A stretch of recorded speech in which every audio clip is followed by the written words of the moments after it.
Ombudsman is under the spotlight on corruption claims. We hope this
through the bank. So he was, he shut down the doors of the banks today. So, but we're going to talk about that, and then also understand that Moses, the guy who has the Moses funeral powers, he was picked up today along with others on some charges. We're going to talk about that. I think we'll have the story here, and of course, we're also able to speak with some sources close to him to give us the exact story. And of course, we're going to talk about that also. Brani Samoka has been in the media. In fact, he was on the Prime. He been on other stations. He was on the Spoon this morning on the Prime and other stations, trying to explain about his role, about the whole issue with the yellow machines. We're going to talk about that as well because he's been making some startling revelations.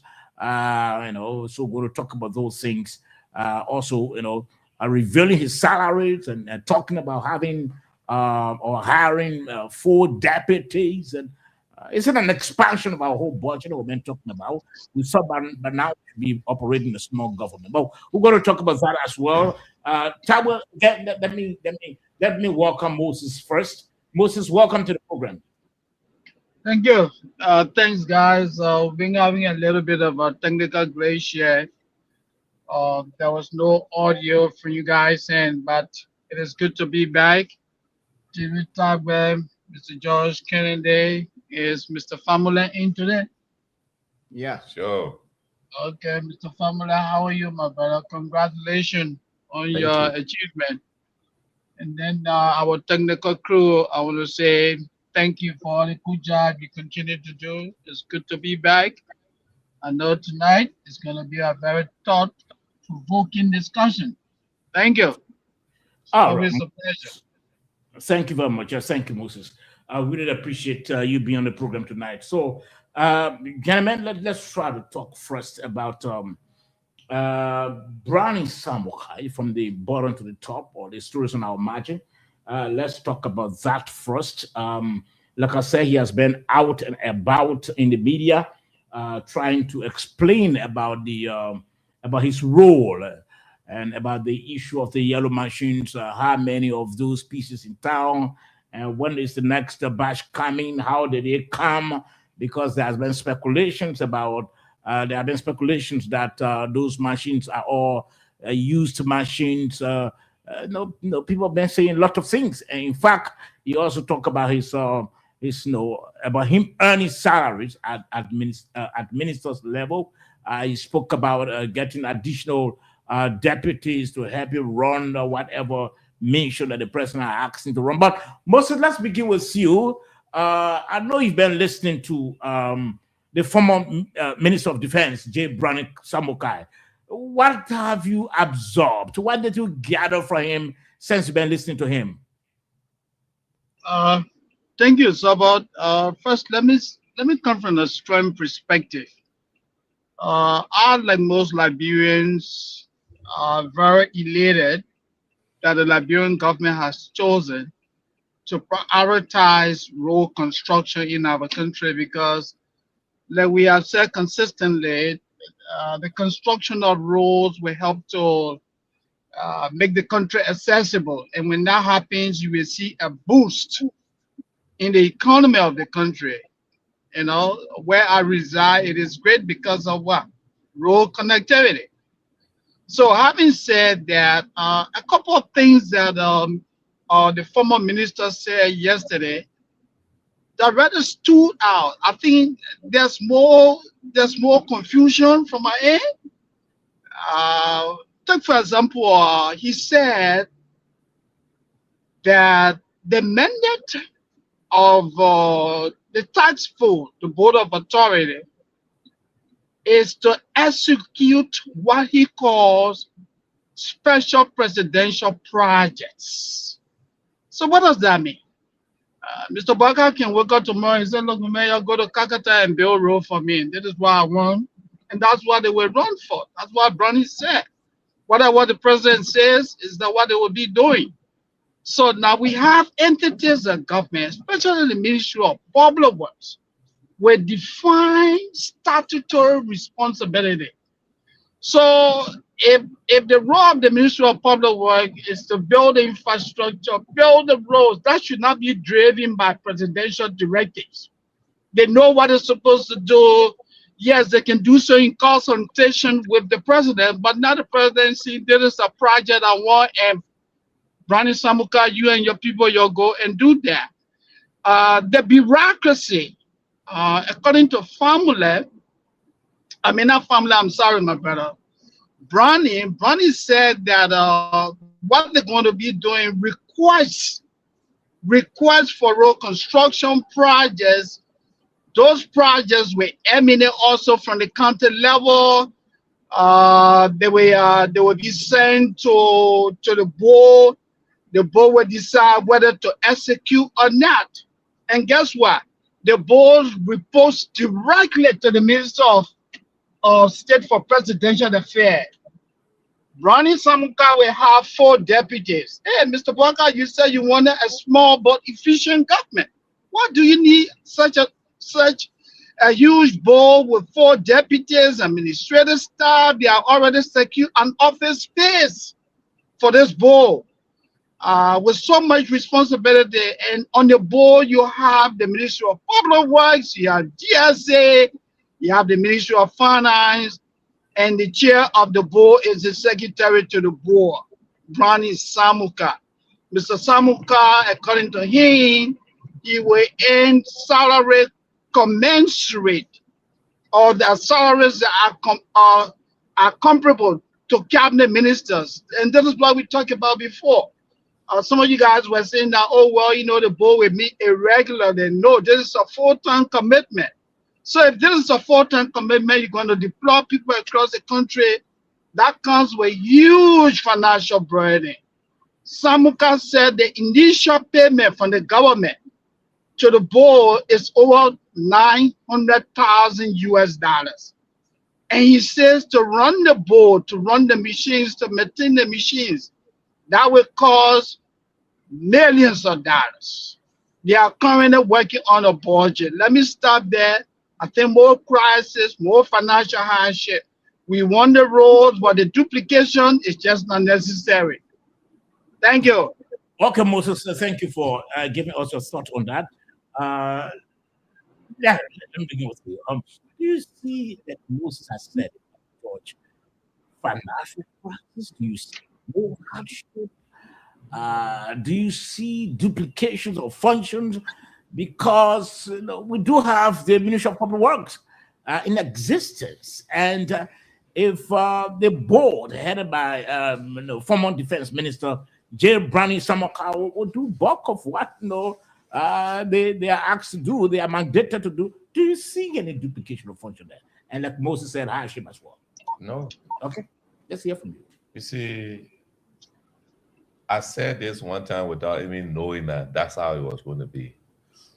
The Ministry of Public Works is the co-chair on this committee.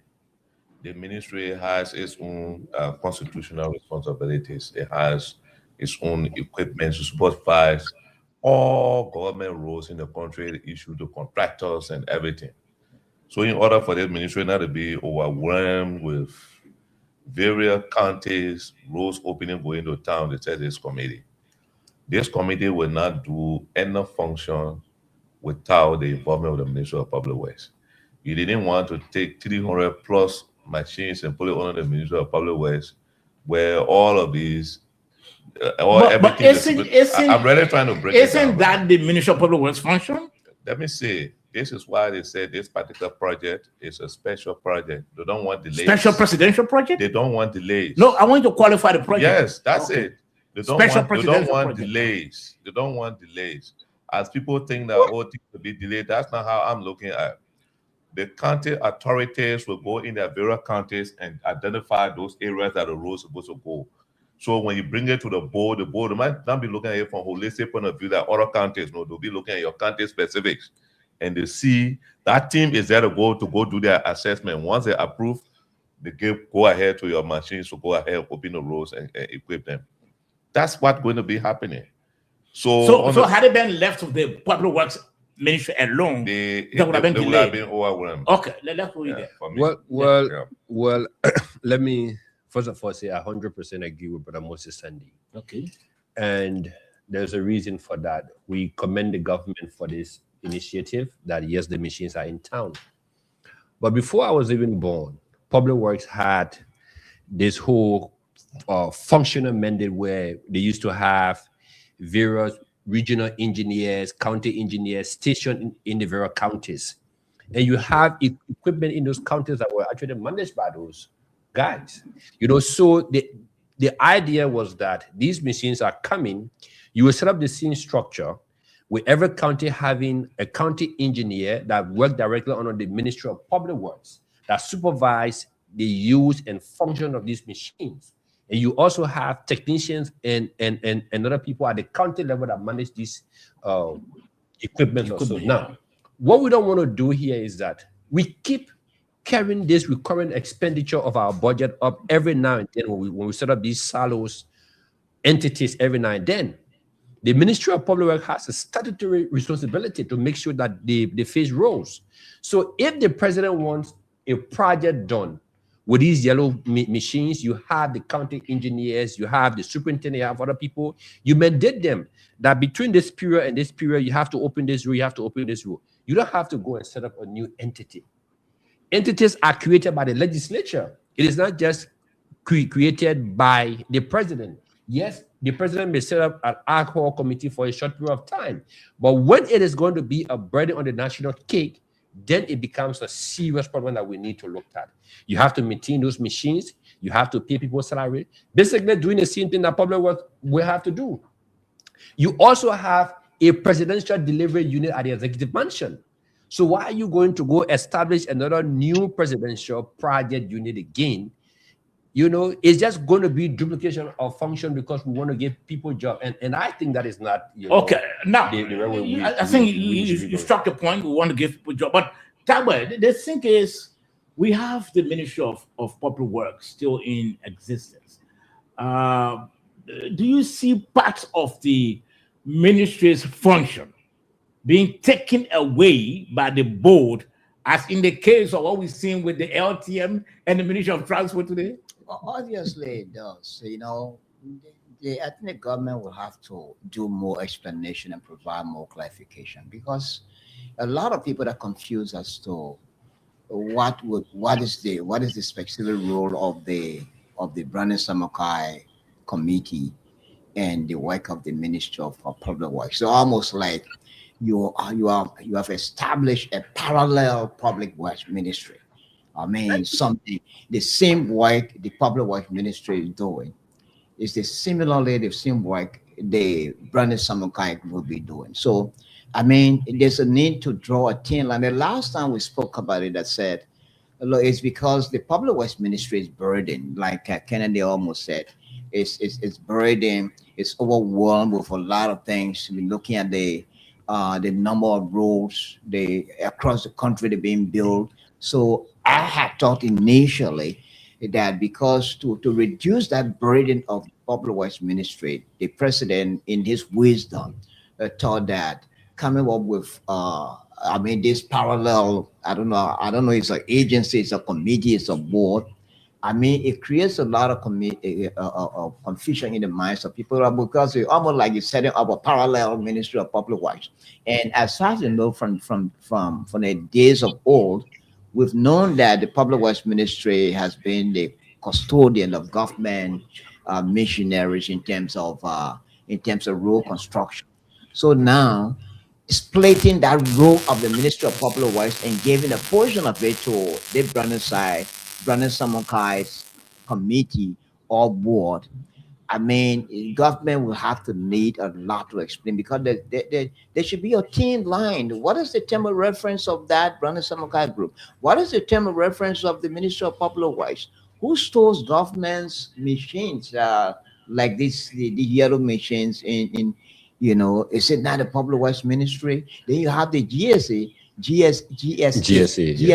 which is also as being the custodian of government equipment and other logistics. And similarly, so it's confused. It's causing a lot of confusion in the minds of people. Almost like Brandon Samokai, one way or the other, be usurping the function of the Ministry of Public Works, or the Minister of Public Works is some extent is solving a function of the Brandon Samukai Board. But another way we can look at it again is that I don't think the Brandon Samukai Committee or Board, how it is being called, will not do anything or will not implement any road project without coordinating that with the Minister. No, like he said today, and let me say that because I was listening to him when he appeared on, I think, on Prime FM today. Yes, on Prime FM, and he indicated that the board and the Ministry of Public Works will work, in coordination, to see what best can be done. But the point that that everyone is that that many people are talking about is that the fact that the board will have, and like he indicated today in that interview that he conducted with the Prime FM radio, program this morning, he indicated that they've already identified an office space. He's going to have 4 deputies, and apart from those 4 deputies, he's going to have office staff, employees. He's going to have employees. So isn't that a way of trying to create jobs and also putting pressure on the budget, because it's like you're going to now expand whatever budget you were giving the Ministry of Public Works. You're going to expand that budget for the board, Brandon Samukai, his board members, to also receive part of the national cake. Moses, let's hear from you. Moses, are you muted? No, we're not hearing. He's speaking, but we're not hearing. Moses, you are muted. Oh, it seems like Moses do have. Okay, do you hear me? Yeah. Yes, go ahead. Yeah, do you hear me? Do you hear me now? Okay, Yes. Sincerely, I apologize. I muted myself. But no, God, this is what I want to say. I just want to piggyback on what you said, Sober. Let's forget about creating jobs for a friend or a family member. But let's just talk as managers. As managers, you have one job with 5 persons doing the same job. You pay 5 persons to do one job. Let's go into the laws. And the Ministry of Public Works has a track history of performance in this area. Over the years, when we had the Ministry of Rural Development in Liberia, they were all across the country. These people manage their own equipment. There's no need. If I were the Minister of Public Works, I would not be happy. You tell me I have to report to Brandon Samukai for approval that I want to undertake this project? He has to say, oh yeah, we'll move or we'll not move. That usurpation of function, man. You can do that. Yes, we want a project, but financially it is an overburden. It is too expensive for us to have all these entities, because all the counties have what? Regional managers assigned from the Ministry of Public Works. These are the same people that Brandon Samukai will use. Then what is the essence of having Brandon Samukai? You're going to have hubs in all the 15 counties. Who manages the hubs will be what? The regional engineers from the Ministry of Public Works. And guess what? They will have to report to Brandon Samukai. You have to start those offices. Why? When you have people at the Ministry of Public Works, you have GSA that has a track record of managing government fleet, and you leave them out? I mean, that is incomprehensible. I don't know, but I know the president means well, so let them do some sober reflection. Lastly, let me say this. I listened to Minister Samukai. He said that the over $900,000 that they spent was never captured in the current budget. And guess what? For the next 3 months, according to him, they may need more than $4 million. Where is that money coming from? That would be an off-budget expenditure. An off-budget expenditure just for the deployment of the machines across the country, for the training of the people, for the recruitment of staff. Mr. President, where is the Ministry of Public Works? Where is the GS? Okay, let's hold it there. Let's hold it there. Now, Josh, let's see it because we have to transition quickly. Our understanding here from our colleagues is that had it been the Ministry of Public Works, all this money would not have been spent. And I don't want people, in my opinion, trying to create the impression that those equipment were properly managed even in the past.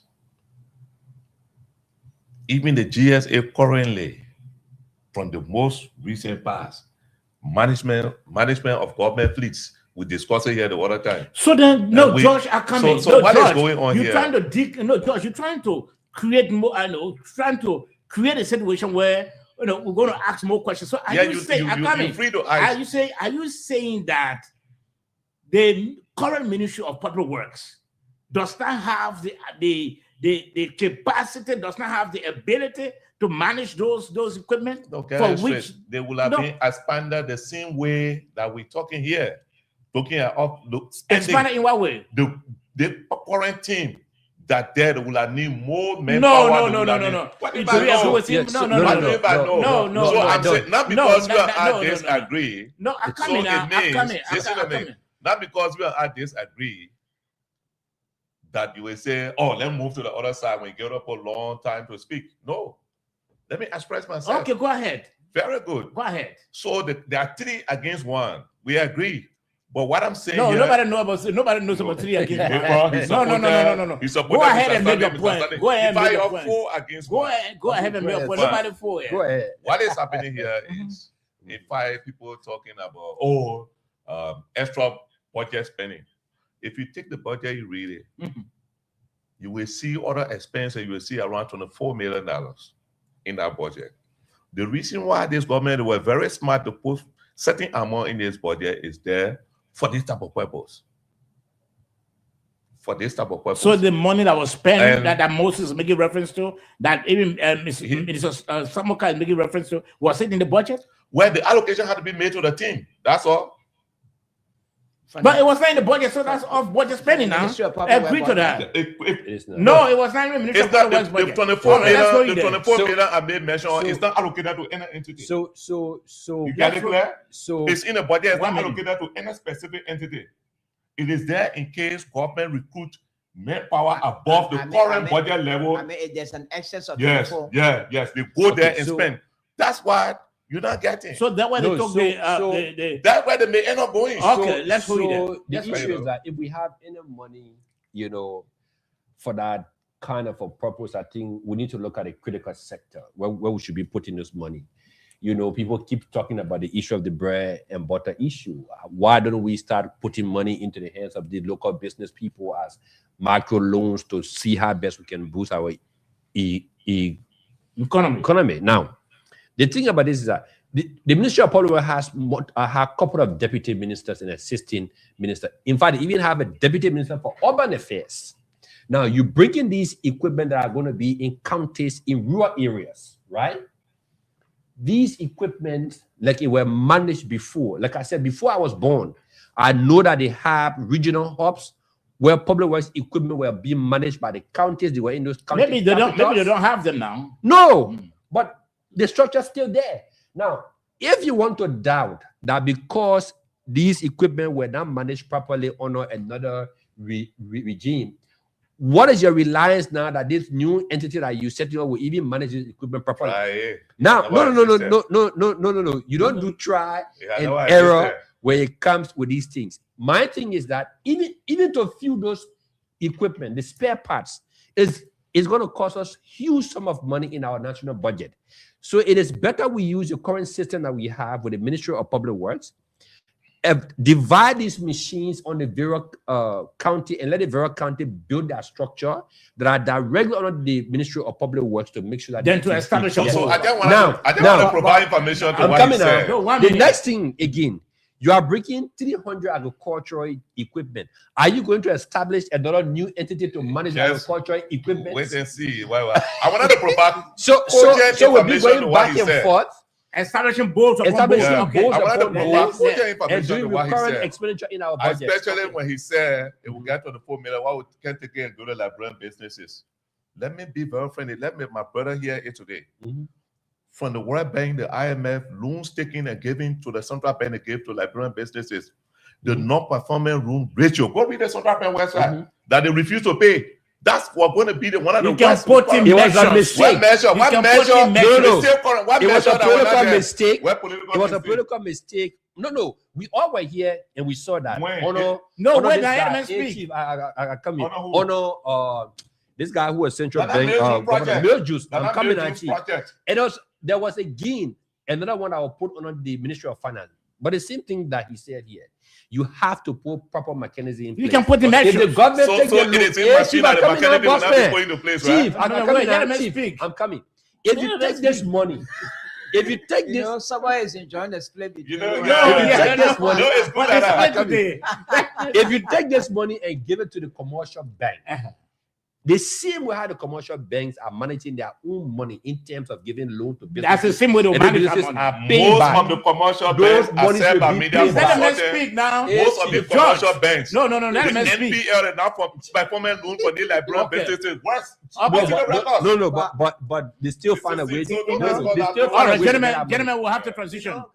No, but Yeah, I come- have, yeah, I, Dave, have, I, have Dave, a little, come in. I have a little disagreement with Mr. Famule, Yeah, where go he ahead. said they should put the money in the hands of The commercial banks. Liberian business people to address the bread and butter issue. Are you saying that the machines they brought, they're not a source to provide bread and butter? No. What No, I'm but he saying didn't say that. is a He didn't different get ball it. game. No, he didn't say that. He didn't say No, that. I That's drew. what You're trying to I'm misunderstand him. I He didn't say drew. that. I drew that No, you are economy misunderstanding for the him man. saying that there's a 24 million extra they put into the You didn't budget. say that. He didn't And I say In said- case government hire. No, no, And one then- minute, George, 1 minute. Yeah. Chief, George, What one I minute. mean, so I want to say- George, I said, 1 minute. instead of you Give the taking man that his money time. to wait until government can set up different boards, you take that money and put it back into the Liberian economy by putting it in the hands of local business people that will have to. That's what grow he the said. economy. That's what I said. Mhm.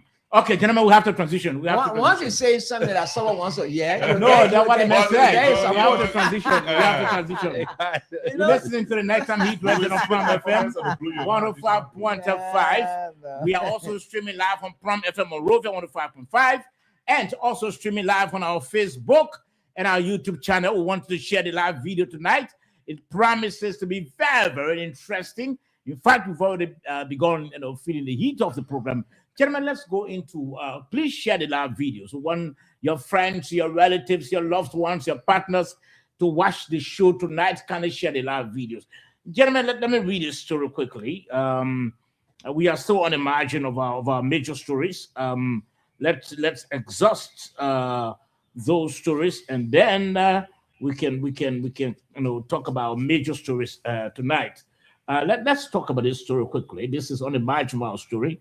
Monrovia City Court arrest Moses Funeral Parlor CEO over alleged grave exhumation. The central bank, the Monrovia City Court Take your time. has ordered the arrest of Moses Chief Executive Officer of St. Moses Funeral Parlor in connection with the alleged unlawful exhumation of a deceased woman and other related offenses. The writ signed by Secondary Magistrate L. Ben Bako followed a complaint filed by private prosecutor,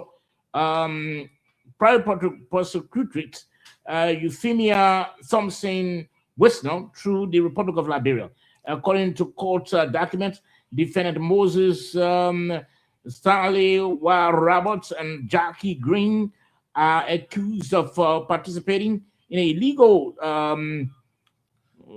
disinterment of the remains of the late Pinky Green. The complainer states that Pinky Green died on January 1, 2026 and was buried on January 31, 2026. However, on February 25, 2025, her grave was allegedly opened at a cemetery in Johnsonville.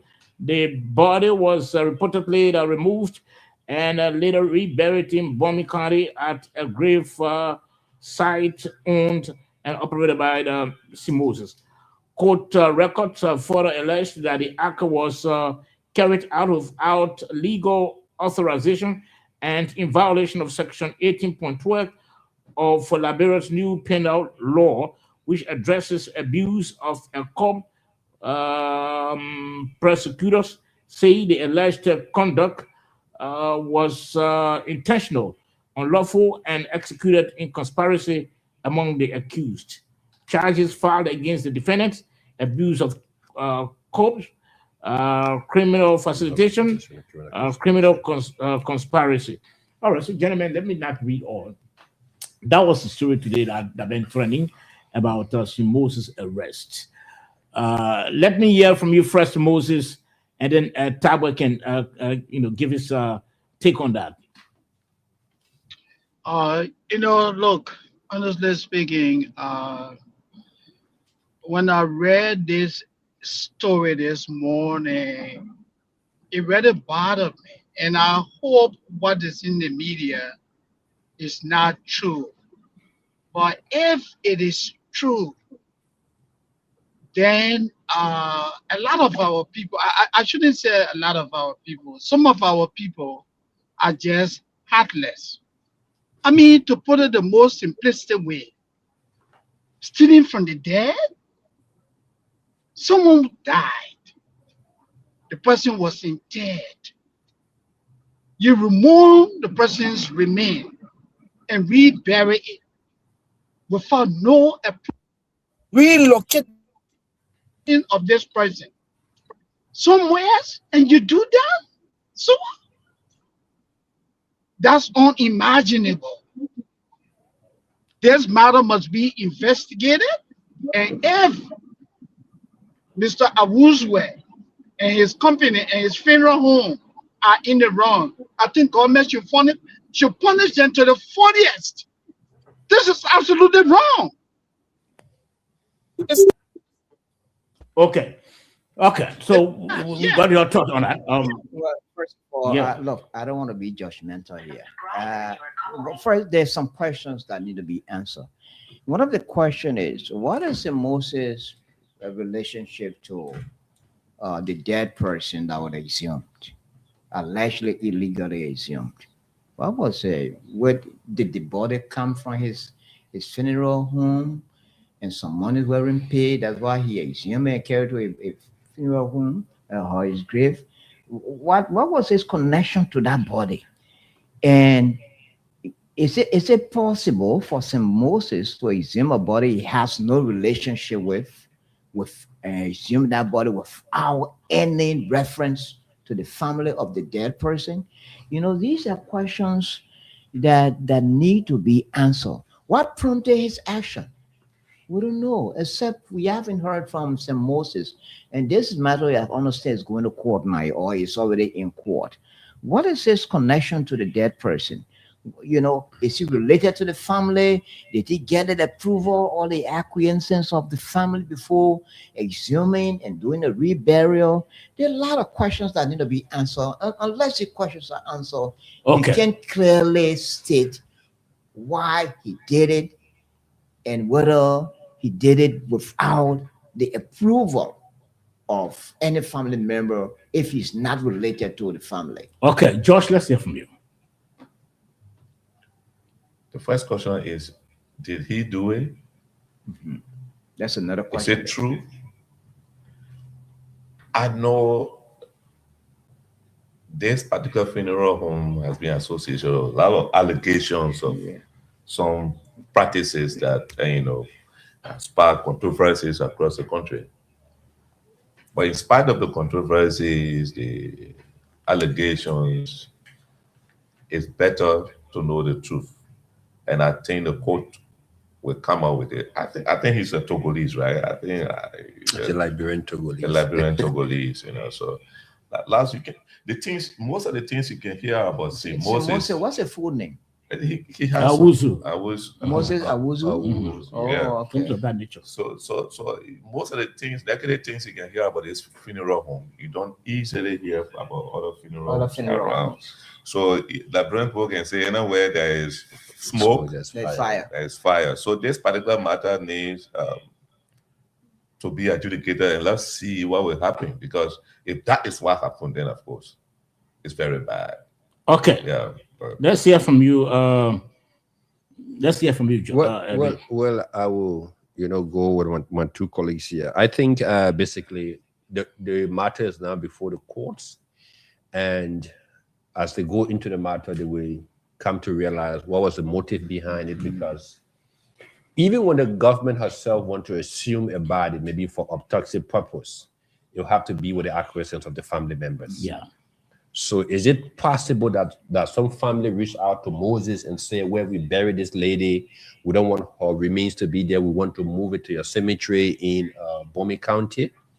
Is it possible that maybe some kind of a discussion would have gone on behind the scene, that the other party who took the matter to court were not actually involved? Because sometimes in these families, there are conflicts. Yeah. Sometimes they're marital conflict. The husband is one side, the woman family one side, and they're fighting over it. Probably the husband may have come and said, look, this is my wife. I don't think she should be buried here. I want her to move this way. And the other people don't know about it. So all of these things. But again, the court had a very important law within our penal law, 18.12, that talks about, abuse of the corpse. So those things are on our books. And definitely, once they go to court, evidence will be shown that, look, Moses had no reasons of doing this or so and so. And then we'll definitely get to know. But I don't think in my mind that a funeral home owner will just wake up and go to the graveyard and Okay, assume a body and take it. so let me talk my own. Everybody spoke down. Talk down. When the story broke, a good journalism will require trying to get all sides, concerned. So because we thought that we're coming on tonight, we managed to contact the accused. At the time, he has already been billed out for. So he was out of the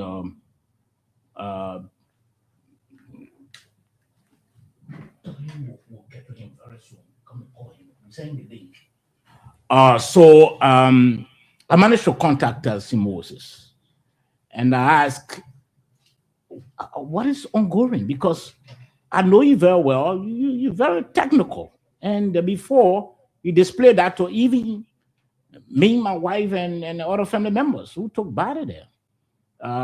This time, we took a body there, and in fact, my wife's son, when our son died, we lost our older son. So when he died, we took the body there, we sat with him, and he said, well, to get the body out, he needed, or to do something, he needed the wife of the deceased. Yeah. Though the mother and the father of the deceased were there, but he said no. But the husband wasn't there.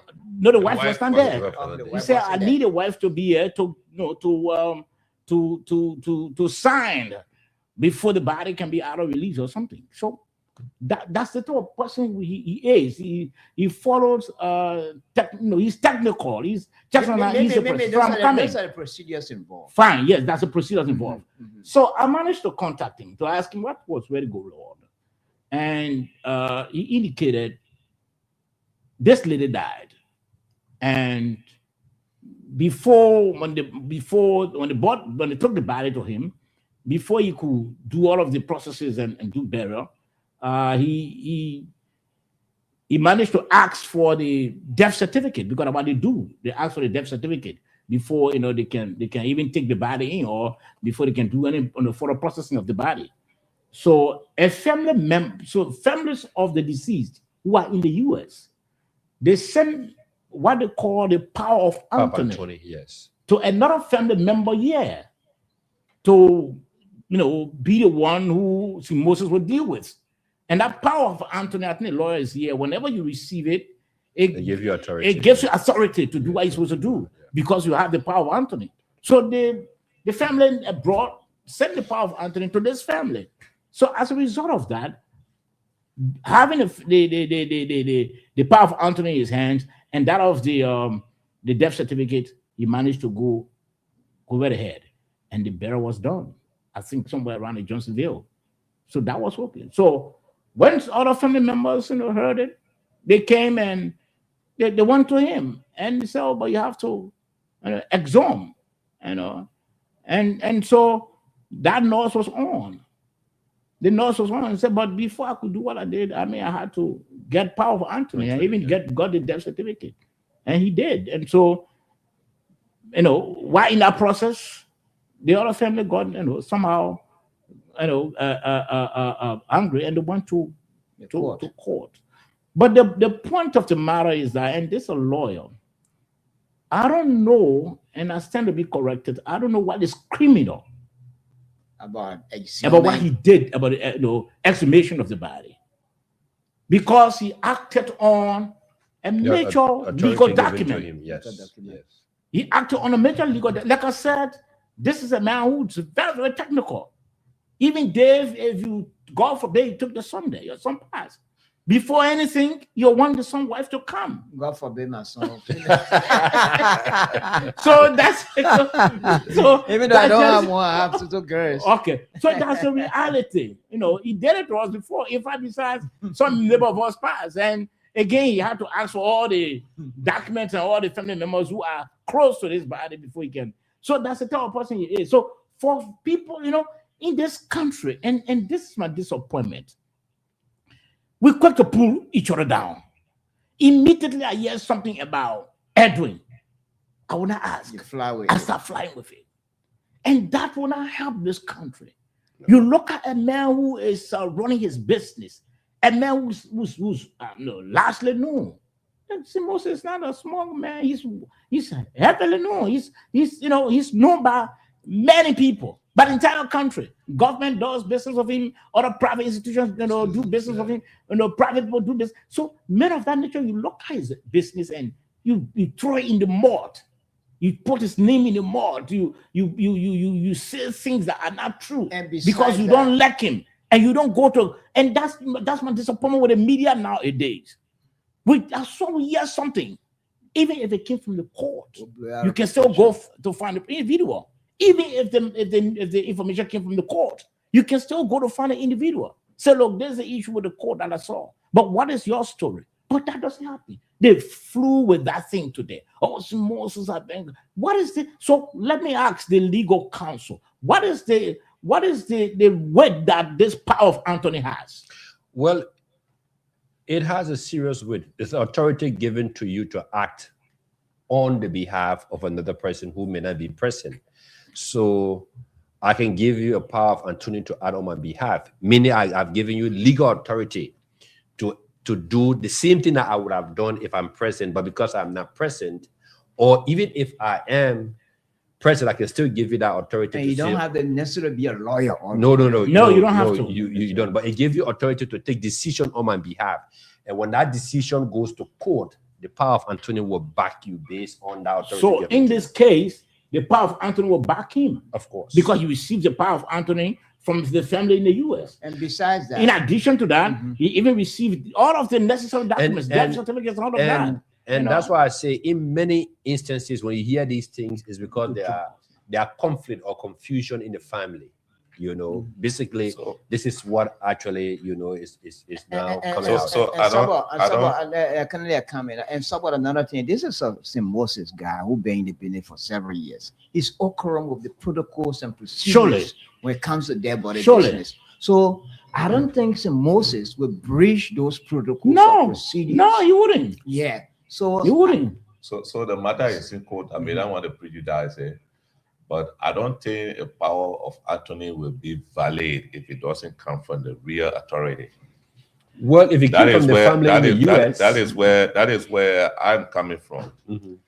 If I'm not saying they don't look down on St. Moses, right, on the entity, right, but power of attorney, I know that it's a legal instrument to represent. So, gentlemen, let me just announce that we'll be speaking with the head of the ombudsman. Okay. Yeah. Oh, that's Ombudsman. Any moment from now. That's my Okay. former You know, professor. there's something that came in the media. But besides, we'll also be speaking with him on the status of the ombudsman. You know, in recent time, he submitted some names to the executive to be dismissed because they were not going in line with the law, you know, and all of that. So, well, a couple of things we're going to discuss with him. But we'll be discussing with him any moment from now. Yeah. Yeah, but as I say, I'm not a lawyer, but power of attorney must have met, in my opinion, certain qualification. Number one, it must have been issued by the rightful person with the authority. It's just that you go buy land, not buy it from the rightful owner. No, but you wouldn't know. So- No, let me so- hold you there. Let me hold you so there. Let me hold you there. if it is- Granted, I'm coming. I'm coming. Let me hold you there. Granted, I'm so- coming. I'm so coming, let me Moses. just I'm say coming. Moses, I'm coming. Granted, I agree with what you said. Yeah. But let's assume Dave and Edwin, they are in the US, and they gave me a power of Anthony to bring to me so I can, you know, execute some functions for them, and or some carry out some activities for them. I wouldn't know. One of the things is that if they came to me and said, look, if you came to me and said, look, my brothers and sisters in the states, they give me the power, I will accept the power of Anthony. An The fact instrument- that it is, what I I'm said- coming. I The said- fact that it is a legal instrument. Yeah. I dare not to question it. Even I will illegal, use, by that instrument, I will do what I'm now supposed I to want do. to ask in the law, Yeah. even a legal instrument from someone that probably doesn't have the authority to issue that legal instrument, can it be considered legal in a court? No, but first of all, if the person does not have the authority, then they cannot issue. They can issue it. Okay. So in this case, Mhm. it has to be either maybe this woman's wife, Mhm. this woman's husband, I mean, Mhm. if she's married, Yeah. or maybe her parents Mhm. that are in the United States. Mhm. Now, if they are the one who issue the power of attorney, it becomes legal, Legal, because yeah. those are the first line. Surely. Now, if she has other relatives here, the auntie and uncles or so, the power of attorney that came from the United States, that came from her direct blood We link have- from the we husband, have so authority. we have that authority over the other family It members. has to who are come here. from, Yeah, it that's has to, what- it yeah. has So- to come from a probate code. Right? No. It comes from the people, but again, you just have to notarize it. It Mhm. doesn't have to go. Yeah, through you have some Yeah, little answer. yeah. Yeah, Moses, you can come in. probate code. Yeah, look, I think Edwin just answered the question. Power attorney, this is how it works. You can have, like me, I have a property in Liberia, right? Right now, I designated a family member of mine to represent my interest in the legal matter. What did I do? I issue a power of attorney. In order to make it legal, it has to be notarized. You take it to a notary and you sign, and the person information or the notary information, everything is on that document. We makes it legal to represent the legal interest. And there are a couple of reasons why people do that. Somebody may have mental capacity problem, and the person cannot make decision independent decision on his or her behalf. Someone can get a power of attorney to represent the interests of that person. I am abroad. I'm in court. I designated a family member to represent my interests. So this person goes to court every time. He goes to represent the interests of Moses Sandy, and that has never been questioned. Now, the question that I would like to ask you guys here is the power of attorney here, because we're a little bit confused here. Is it a family in the United States that asks that, hey, we want you to assume this body and rebury the remains in Bomi County? If that is the case, then we'll say, yeah, there's some legitimacy to that. But if that is not the case, who are those people that gave the go-ahead or that asked the funeral home to remove the human remains and take it to Bomi County for burial? Because I read that this was done in conspiracy. Did you guys figure out that from Mr. Woodsworth or Sober when you talk to him? Like he said, everything he did, he acted on the power of Anthony. So it means that the family abroad, they might have asked to either exhume. So all he did was on the power of Anthony, acted on the power of Anthony. So somebody said, yes, the matter of in court, but the point that I don't want us to miss is that if they went to court, his defense would be the power of Anthony. That would be his defense because of the authority they give him. So that I don't want to miss. That would be his defense. So if there's so if there's any criminal charges, at the end of the day, his lawyer would say, look, my client did this and did that and did this based on the power of Anthony. But again, there's a sketchy part there that we need to also catch. Now, the power of Anthony might have been given because the power of Anthony gave authority and it defined what you're supposed to do. Mm-hmm. If the power of Anthony says that you should embalm the body and bury this woman at so site, it means the authority of that power of Anthony has ended once that particular execution has been made. Mm-hmm. Going back to assume the body, if it's not part of the power of Anthony given to you, then you have no problem. But again, the matter is before the court. I think the family was not quite. I think it's sub judice, so we can't go deep into it. Also. But we just want to establish that everything he did, he acted on the power of Anthony. That is according to him. Which is illegal. That is according to him, which is illegal, and we know him to be very, very technical. It's a legal we don't think he will do anything questionable. We don't think he will do anything questionable, as was being spread or reported by some local dealers, because we know the sort of person he is. Okay, so gentlemen, any moment from now will be, like we said, we'll be speaking with we'll be speaking with the head of the ombudsman. That's Councillor Finlay Kanga. We're hoping that we can establish contact with him quickly. So that we can have a discussion with him. But we have other discussions here, gentlemen. After the interview with him, I'm sure just 30 minutes, we can exhaust the interview with him. We'll have to talk about what is happening on Capitol Hill involving the Speaker of is it the 54th or what? Or the 55th? Okay, the 54th legislature. This is not the first time. This is the second time that the name of our speaker has been drawn into questionable acts. What is happening? What sort of what is it causing about the integrity? What sort of negative impact? What sort of how is it questioning? How is it bringing into question the integrity of the lower house or of the House of Representatives? Because sometimes both of them in the House don't say lower house. What is happening? We saw videos around listening to phone, telephone conversations. What's happening?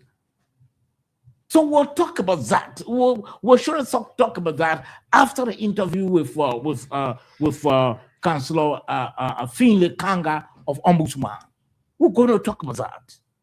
Also, I'm sure we are all aware that the LCC has cleared Emma Glasgow.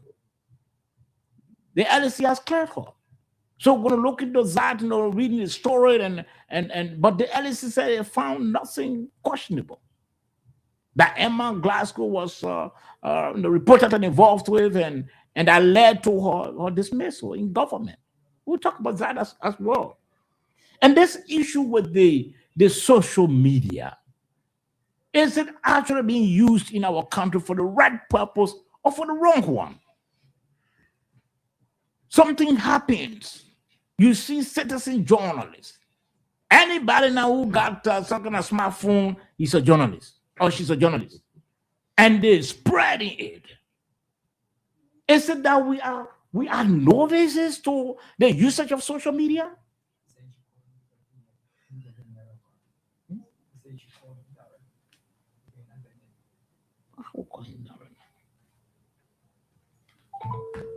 Okay, so we're trying to establish contact with Councillor Finlay Kanga of the Ombudsman. We speak with him, I'm sure, for about 25 minutes, and then we allow him go. Councillor Kanga, welcome to the nighttime heat. Hello? Welcome to the nighttime heat. Hello, can you hear me? I'm hearing you, Councillor Kanga. Welcome to the program. Good evening. Good evening. How are you? I'm okay, and then how you doing as well? I'm headed home in the jam traffic, but go ahead.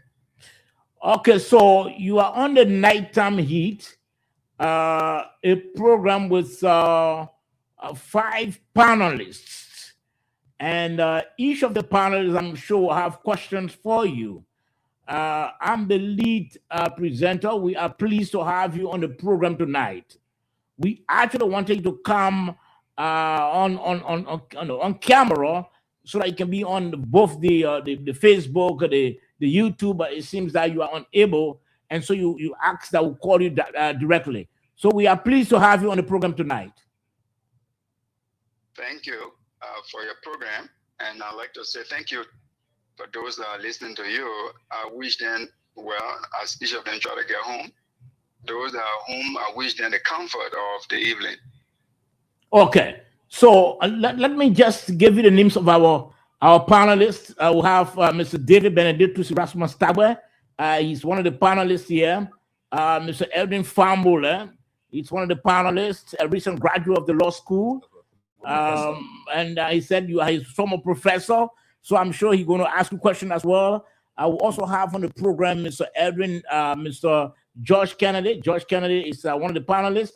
And Mr. Moses Sandy is in the diaspora. He's one of our diaspora panelists on the program. So the first question is, Councillor Kanga, how is the Ombudsman?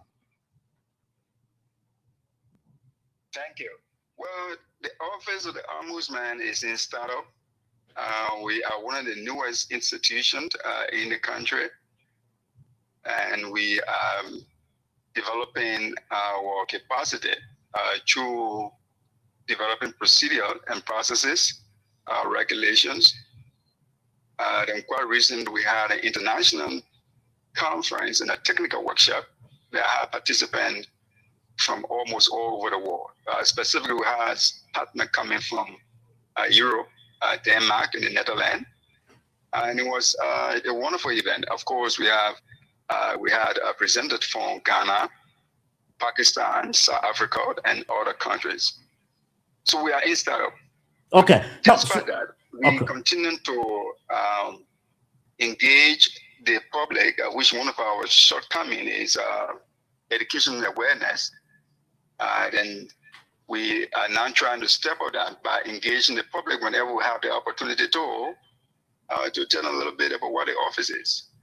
Basically, the office is responsible to administer a code of conduct for public officials and employees of government. And we are attempting to do that. Now, when you say you are attempting to do that, what do you mean? Well, because we do not have the full capacity as the law will want us to do. For example, today we have just a little over 20 staff person. Our office is only in Monrovia. We are unable to cover the entire country due to a number of challenges, to include budgetary constraints. So that reduce our ability in order to provide the full service or services that require from the office and that's provided for in our organization's charter, service charter. Of course, owing to the challenges we have, such as low budgetary constraint, we have been able to keep our website active. Social engagement through our social platform to be as effective as will be. So that's why I've said we are working to get the office functioning. It's just challenging, but despite that, we are doing what we can do on the prevailing situation. Now, I must be quick to say this. On our Facebook page, I wrote a short message, which is so sad. And that message is, I apologize to Liberian people for the news coming out of the office of the Ombudsman in terms of the allegation against the chairman. And I can confirm through consultation that a communication was sent by a team of people whom I do not know up to now to the executive mansion, indicating that they conducted the investigation. Please know I did not participate in any investigation, and so I'm awaiting next step from the executive mansion. That said, we will have to encourage all of us ourselves to begin to exhibit new conduct, be transparent and open into our interaction. Whatever profession you are, do the best you can to get the country going. And that is what I stand for. I believe in it, that we can actually get things going well if we act well and believe in ourselves. I believe in it if we stop personal academia and focus on nation building. I believe in it as little as it is. We need to be accountable for every resources that we have that have been given to us by the government, those that have been given to us by our family, to live in an ethical manner. And that's something we are striving to always do at the office of the Ombudsman. Now, my colleagues will come in, but let me ask this question before I can bring them in. We'll talk about that allegation a little bit, but you said that your office is not doing much because of the limited budgetary support, but you've been in office almost a year or two now. What's happening? Well, we are slowly gaining forth within our field of work ethics. As I indicated to you, of course, a small staff, and we need to train the staff. As you know, this is the pioneering office. We do not have staff trained enough in order to do the job we actually have got to do. So we are scouting of a training opportunity. Last week, there was a meeting with the embassy of South Africa, in which we are actually opting for a strategic partnership that will be meant in order to do peer-to-peer exchange, focusing on training and collaborating on cross-border advocacy on ethics and anti-corruption initiative. So that was it. That was a beautiful meeting, I would say. I would describe it very successful in terms of the participant. There are going to be follower interaction on that meeting. And we are hoping that in the end, we'll have a partnership with South Africa. Now, why South Africa? South Africa is the leader in terms of running Ombudsman institution. There is called the Office of the Public Protector. They are standing tall in Africa in terms of an effective and efficient public protector office. So we believe that having a partnership with them will strengthen our gains, enhance our coordination and cooperation. Because of that, we have a pending trip to South Africa sometime this month, where we have an on-the-side meeting with the Public Protector of South Africa, GK, along with the South Africa International Development Corporation, which is part of the Ministry of Foreign Affairs. Now, those initiatives are meant in order to get our staff to be trained and exchanging information that will strengthen our own work and enable us to effectively implement the code of conduct. Okay.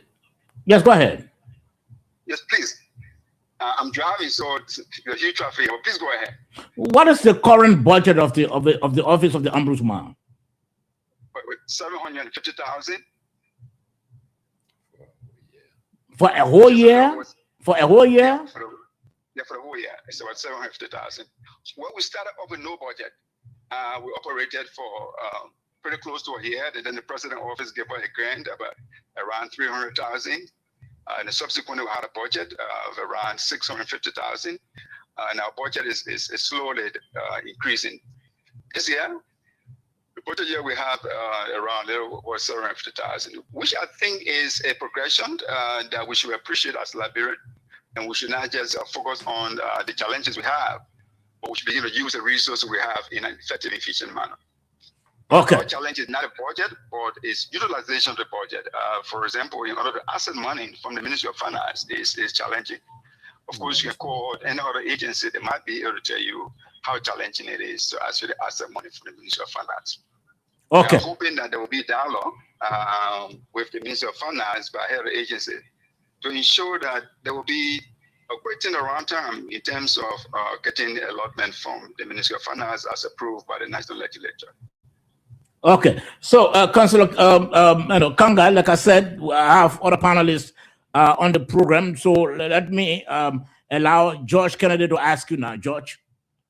Good evening, Councillor. Good evening, sir. Thank you. You sounded a bit, I mean, for the lack of word, frustrated when it comes to this budget, financial support to your entity. How is it really? How much did you propose from your office for support for the year, financial support?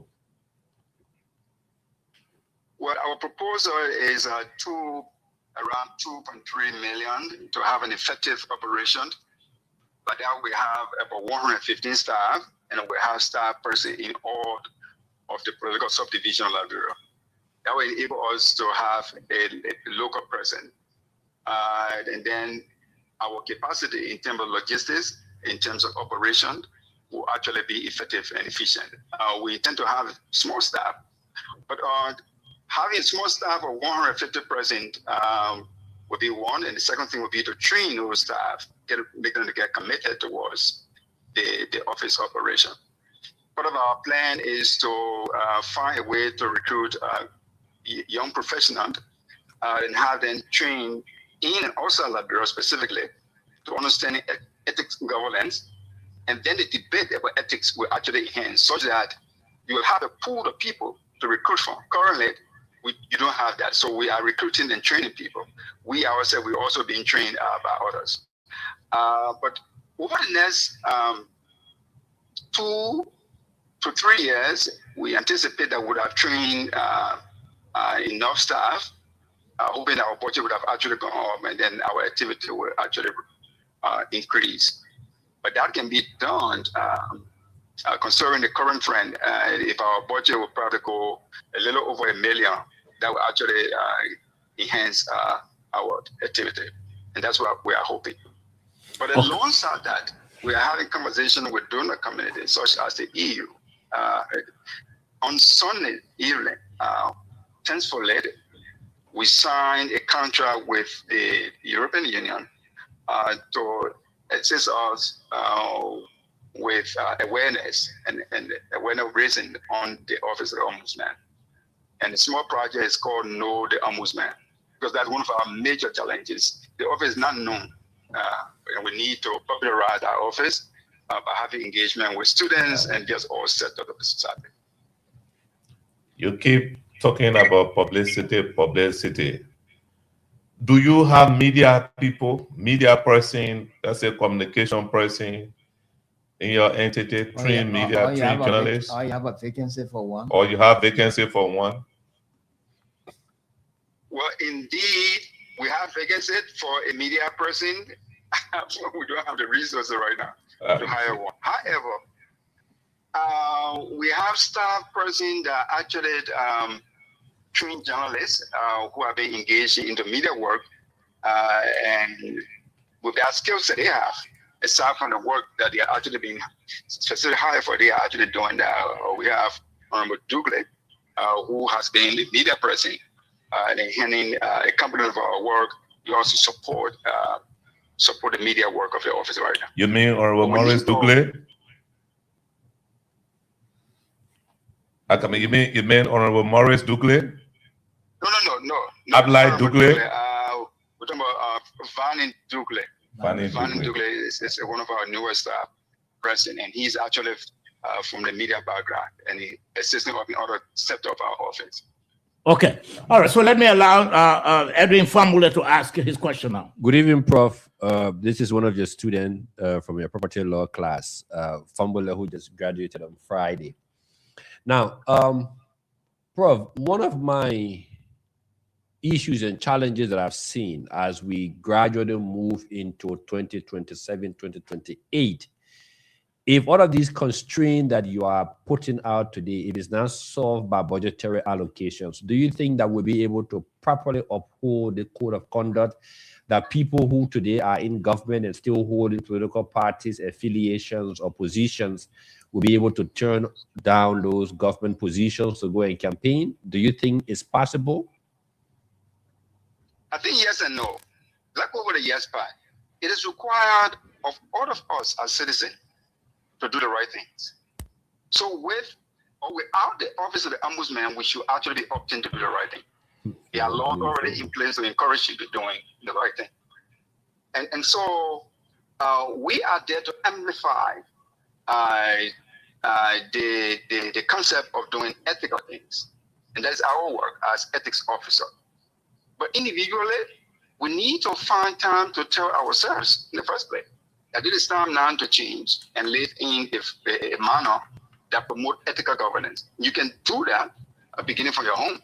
You can do that in the classroom. You can do that just everywhere. So that is a yes part. So the office may not actually reach to you because we don't have that capacity right now. But you as a citizen, you have that responsibility to abide by all laws of the country, to love this country more than any other country, and to do the right thing that will promote our economy and our social development. On the no part is where we will not have the needed staff person to cover the entire country. That makes it difficult in order to do our work. For example, we have a matter in Lofa, and getting a team there to do investigation has taken us like forever. We are glad that we got some money from the Ministry of Finance, and one of our colleagues, Lamin Pakao. Pago is actually going to Lofa. He has a trip to Lofa. He now leave tomorrow in order to conclude that investigation. And as part of that, his president will also create awareness in Lofa. We're going to do more of those. And we have another team that is due to depart, probably that may be sometime soon. That's going to be Emunia Martin, and she is going to be going to the Southeast in an attempt to create awareness while she's going to be monitoring the implementation of the code of conduct. So on that part, it's going to be challenging for us. But with you in the media, you know, you are amplifying our position, and you are supporting our education awareness today by inviting media, you know, without a formal invitation, but to just invite me, we actually appreciate. We appreciate other news outlets to do similar things because our budget cannot actually allow now to pay for the use of media. The Ministry of Information has been helping us through Prime FM, began to help us from the get-go, and you are still helping us. Sky FM and other media outlets have been doing very well. We need more. ABS has been doing a lot for us, but we need more, and that is the no part. Okay. Our budget is really challenging for us to effectively, efficiently do the kind of job that we have been called to do. All right, so Councillor, let's allow Mr. David Tabor to ask his question now. David, can go ahead. Councillor, good evening again. Somebody called my name, and the office of the ombudsman was set up to make sure that officials of government are in compliance with the code of conduct. To what extent are they in compliance?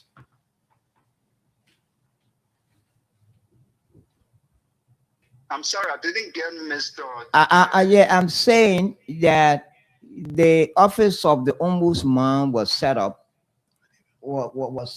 to observe that government officials are in compliance with the code of conduct.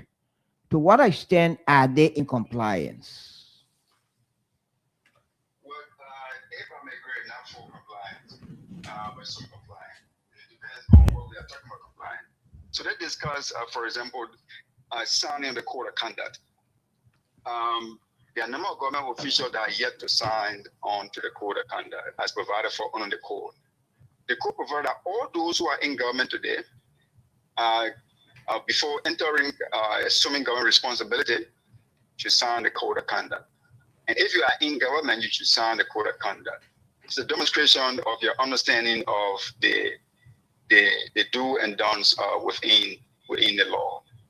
So there's some compliance with that. My office, my staff are actually comply with that. There are people in the legislature that have actually done that as well. As you're having the conversation, the work is actually ongoing with the judiciary, and judges actually signing or to the code of conduct. Tomorrow, we are going to have a training program at the Liberia PRC, where other government officials are anticipated to sign a code of conduct from the National Port Authority, from NASFA, the LPRC, SF, and the Liberia Agricultural Commodity Regulatory Authority. We expect the folks to participate in our program and also sign up to the code of conduct. So there are some compliance. Full compliance, not at this time. We do not have full compliance in terms of just signing the code of conduct. The other thing is the code of conduct does not only apply to government officials, employees of government. Okay. It applies to every individual or entity that is doing business with the government and people of Liberia. So if you were to sign a contract today with the University of Liberia, you got to be governed. Your activity has got to be governed by the code of conduct, and it has a principle that you have to follow. You have got to do that. The code of conduct recognizes and that applies all other codes of a professional organization as part of the code of conduct. That actually gives the code a work. Are we able to do all of that today? The answer is no, we cannot, because we do not have the capacity. But we can only begin to create awareness on that. In this vein, we are in a conversation with the University of Liberia to have of the Ombudsman. Once a partnership is concluded, there's going to be an office of the Ombudsman at the University of Liberia. They're going to be working with the university on a code for teachers, and also the university code of ethics. On with it. We are far with that. The memorandum should be reviewed about the university, and once we can conclude, very much. So that would be many order to enhance the compliance of the code of conduct. Short answer is full compliance. No, some compliance. Okay. Yes, we need more compliance. Okay, so Councillor, let's ask our other diaspora panelists to ask this question. Moses, you can ask your question now. Councillor Finland, it's a pleasure to meet you virtually. How are you today? Okay, it seems that he's not hearing me. So, Soba, you will be able to convey to him whatever I would say. Councillor, it seems that, you said something that really stood out to me. You said the Office of the Ombudsman is attempting to enforce the code of conduct.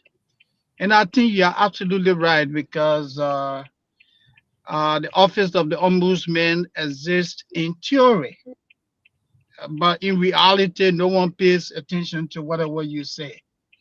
In 2025, I can remember the Office of the Ombudsman listed a number of public officials in government, including the managing director of the LPRC and other who hold party executive positions in the Bouakai administration. You recommended that they recuse themselves or the president dismiss them. But President Bouakai did not even, acknowledge what you said. Do you feel frustrated? Somebody, you can put that to him for me, please. He's listening. He's answering. No one is listening to him. Yes, I didn't get the foundation of the question, but I got put it to him, Soba. Our judgment that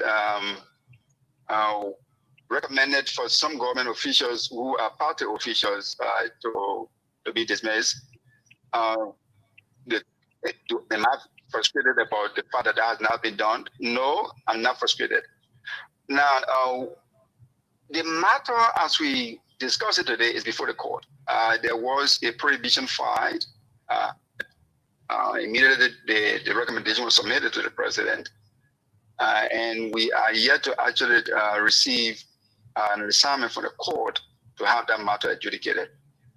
The court provides that if you are dissatisfied with the ruling or recommendation of the Office of the Ombudsman, you can challenge that by seeking a judicial review or through a special proceeding before the Supreme Court or other means before the courts of Liberia. If that is done, it means the process is ongoing. As we have it today, the matter that you are making specific reference to is actually at the Supreme Court, and we are awaiting to get a summon where the Liberian people will be able to argue well for the code of conduct, and that the court, we hope, is going to decide based on the public interest. We actually ought to wait an individual interest, and so I'm not frustrated. But as an office, is the office frustrated about the fact that its decision is now fully adhered to? Yes, as an office. We are under scrutiny by our customer, the Liberian people. They will be happy if our recommendation will be fully implemented, and except where there's a challenge to that. And that's why, but day after tomorrow, which is going to be the 5th of March, we have a hearing before the Supreme Court, basically into a matter in which we decided that the government of Liberia, represented by the Liberia Agriculture Research Center, GARI, was in violation of one of the scientists there, their right to actually be given tools to work. That's his computer and other tools that will enable the scientist to do his work. The government has failed to doing that, and the worker is there and is being taken paid. And GARI was adjudicated to provide those items to the staff. GARI failed to do that. GARI did not appeal to the Supreme Court or to any court. And so we filed a mandamus, and thank be to God that the Chief of Justice has issued a citation requesting GARI to be present on the 5th of March, along with the Office of the Ombudsman, to hear them why they should not actually be ordered through the writ of mandamus to carry on a lawful duty by providing computers and other equipment to Mr. Joman, who is one of the scientists at GARI today. So we are not frustrated with that. We think it's part of the process. It's a learning process for the country. We need to probably do more, step of our game. By step of our game, we need to quickly investigate. And so enhancing our investigation, we are thinking on borrowing the matter from one of our partners, that is from Denmark, to probably do more mediation than full litigation. And so we will be taking a decision as almost percent over the next weeks to probably go doing more mediation other than litigation, because litigation is very, very costly, time consuming, and it delays in the coming out result. But we have not made a decision yet. In Denmark, for example, they do a lot of mediation. So the Ombuds office received a lot of sources in terms of dealing with matters. I think with the adapt that method, it might be helpful for Liberian people today. Okay, so yeah. So please, quickly, I want the councillor to speak to this. It's often stated that he who comes to equity must come with claimant. Can he speak to this allegation about some form of dishonesty involving him at the office of the ombudsman? Can he speak to that? He made mention of it briefly, the report, and he said he didn't participate in any investigation. Can he speak to that, please? Councillor Kanga, you heard him? No, not fully. I only heard the equity part. He Yeah. said, equity, deserve equity. That's what. Yeah, he wanted to speak to the issue that came up in the newspaper about some questionable acts. But let me ask a question from this end, because I think I read, and I need to ask you this question before you can go off the line. Do you know about any panel of investigators? Did they ever reach out to you regarding complaint from one Mr. Cooper?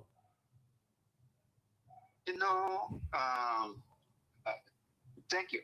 And I'm actually glad one of the panelists actually asked this question. I must again take this time to apologize to Liberian people and all those who believe in the office of the ombudsman and that of the chairperson for the unwanted news coming out of the office of the ombudsman. It's saddened for that. And I can confirm to you that indeed there was a report submitted by a team that I have no idea about, that I participated not in, that recommended a number of things to the executive to take action against. It's saddened. I have no idea about it. There was no investigation in which. Hello? Continue to promote transparency and accountability as I've been doing my whole life. And nothing is going to actually persuade me away. Okay, but those who are interacting with me, those who interact with me, they know I believe in one thing. Accountability is the hallmark of development. And I support development, and I support ethical development, and I'll actually state that. What you might heard, those are actually made up story. I do not know the detail very well, but I'm waiting for the executive management to take the next action. Whether it's going to be here or tomorrow, please rest assured that Councillor Let me do a follow-up No, question. no. It's going to be ethical. It's come with clean hand. It's going to live with clean hand. Okay, but do you know of any Cooper who was recently dismissed by you and or a Cooper who you requested some $500,000 or $500 from US and also requested 35 or 30 to 35 scratch cards? Look, my dear brother, I've told you it's a sad thing coming out of the office of the ombudsman. And I am willing to give into any investigation on this allegation. Whenever an independent partner is set up, I don't know what action is going to be taken, what will be the next step on it, but I think there's got to be a full investigation of this. And those who will be responsible for it to actually bear the full weight of the result. As is today, I have no knowledge about the investigation partner. I have no knowledge about a report other than the confirmation I just gave you from consultation with the executive management that some individual submitted a report there, and I have no idea about the report. I have no detail about that report. I did not participate in anything. But that is why it is. Once you are in government and you stand for something, right, you find people will be coming up with a statement against you. So it's not really surprising to me that this is actually coming at this time, especially at the time at which we are having awareness that it is actually wrong for people to be seeking a salary more than what they actually earned. I know there have been situations where folks have come to me and say that we should pay ourselves 13 months salary.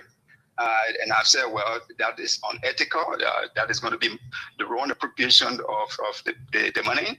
And I know there are people who really got upset about that, that they wanted to actually receive a salary. But in terms of details of whatever so-called partner they may have been, I have no idea about this because I have no information on it. But this is what I want to tell you, dear partners, please follow the story very well. And I'm not going to challenge you. If the Ministry of Justice want to do that, let it start a partner right now. We start an investigation. If it's going to be done by the LCC, let that be done immediately. And if it's going to be a situation that some people are going to be sued for damage to other character, that's going to be done immediately. We cannot have a situation wherein we develop a color that is meant in order to tarnish people's reputation that have been built over 30, 40 years. I do nothing more than promote ethical standing. Those who work with me will know that. I've recruited more people in the country. I've taught a lot of students, and they know exactly what I stand for. I work in a lot of places, and they know what I stand for. I recruited a number of people in the country, not only at the Office of Ombudsman, but in other places, international organizations as well. Kickback, never would I do that. So if people go and tell you, say, Councillor, can I receive kickback? If you have a gun, just shoot in the head, because that is a blanket lie. That's a pathological lie, and it has got nothing to do with my character. It got nothing to do with me. But are you suspecting that this is coming from inside? Well, until I see the reports, I will not be able to comment on it because as a lawyer, we should not be speculating. We should actually look at the files and probably look at the document for us. But what I can tell you now is that I know there are people that have been having conversation with me and they want a number of things for their personal benefit, and that is not what I went to government for. No. The money that's being paid to me today, that's a lot of money. And I'm actually proud of that. For example, my take-home salary is around 3,000 plus US dollar, along with about 200,000 Liberian dollar. That is sufficient money for me to work for the government of Liberia. This country is poor. Not many person making such money. Sure. But if I make that money, why would I go and say I want to solicit when I'm the one recruiting people, right? And I would say someone who make below that. That's going to be one of the wickedness that would have ever happened in my life. And that's not me. That will never be me. I'm sure my son, who I've actually been training, he's not even going to engage in such a situation. So if you hear that, just be projecting, say, can the Ministry of Justice set up an investigation panel? I'm going to subject myself to that. Okay. If LSC is going to do that, I'm going to subject myself to that. If it's going to be done by the executive mansion, I'm going to subject myself. We need next step, right? But we need to promote and protect people who stand for something. And I'm not going to boast. I stand for that. And I'm going to support that. Before coming to government, I remember doing one of my radio interview, there was a lady that called me.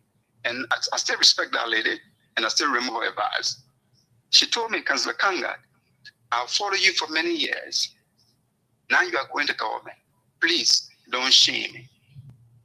She was not the only person that said that. Another person that told me that was my mother, which was like on your end, 3 years old. She told me, my dear son, you've actually built yourself over time. Please do not shame me. I owe a duty not only to my mother and that lady, I owe a duty to my wife, my children. Similar duty to all of those who have actually trained me, including President Joseph Yuma Banga, for training me for many years. I don't think he trained me in order to go and receive kickback. $500 kickback, $30 kickback. That is a joke. Okay, so finally, before you go, because time has caught up with us, it appears that if an investigation is conducted and it's determined that those who are making the allegations are from inside, it appears that heads will roll.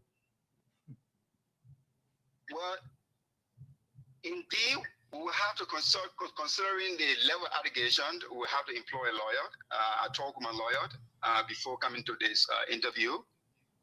And she told me, say, please go ahead. I believe in you. They can make statement as you actually have them related to the office of the ombudsman.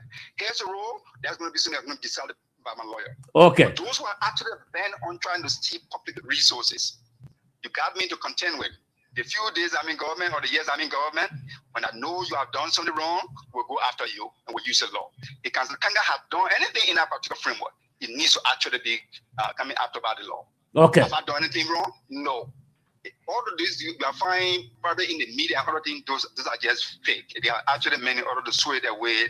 Our campaign for creating awareness, for encouraging people to be ethical, to that of probably defending or swaying their way. But no, corruption has a way to fall back. Of course. Corruption fight with everything. So integrity also fight with everything. You cannot actually hide the truth. The truth is going to live. Right? So I challenge all those who have the evil mind in order to damage the office of the ombudsman and the chairperson, that woe unto you. Okay. Woe unto you. All right. It's going to actually strike you. All right. Thank you very much, Mr. Chair. We really appreciate your time tonight. Thank you very much. Thank you. Thank you very much. I appreciate it. Okay, so that's the chair of the office of the ombudsman, Councillor Finlay Kanga.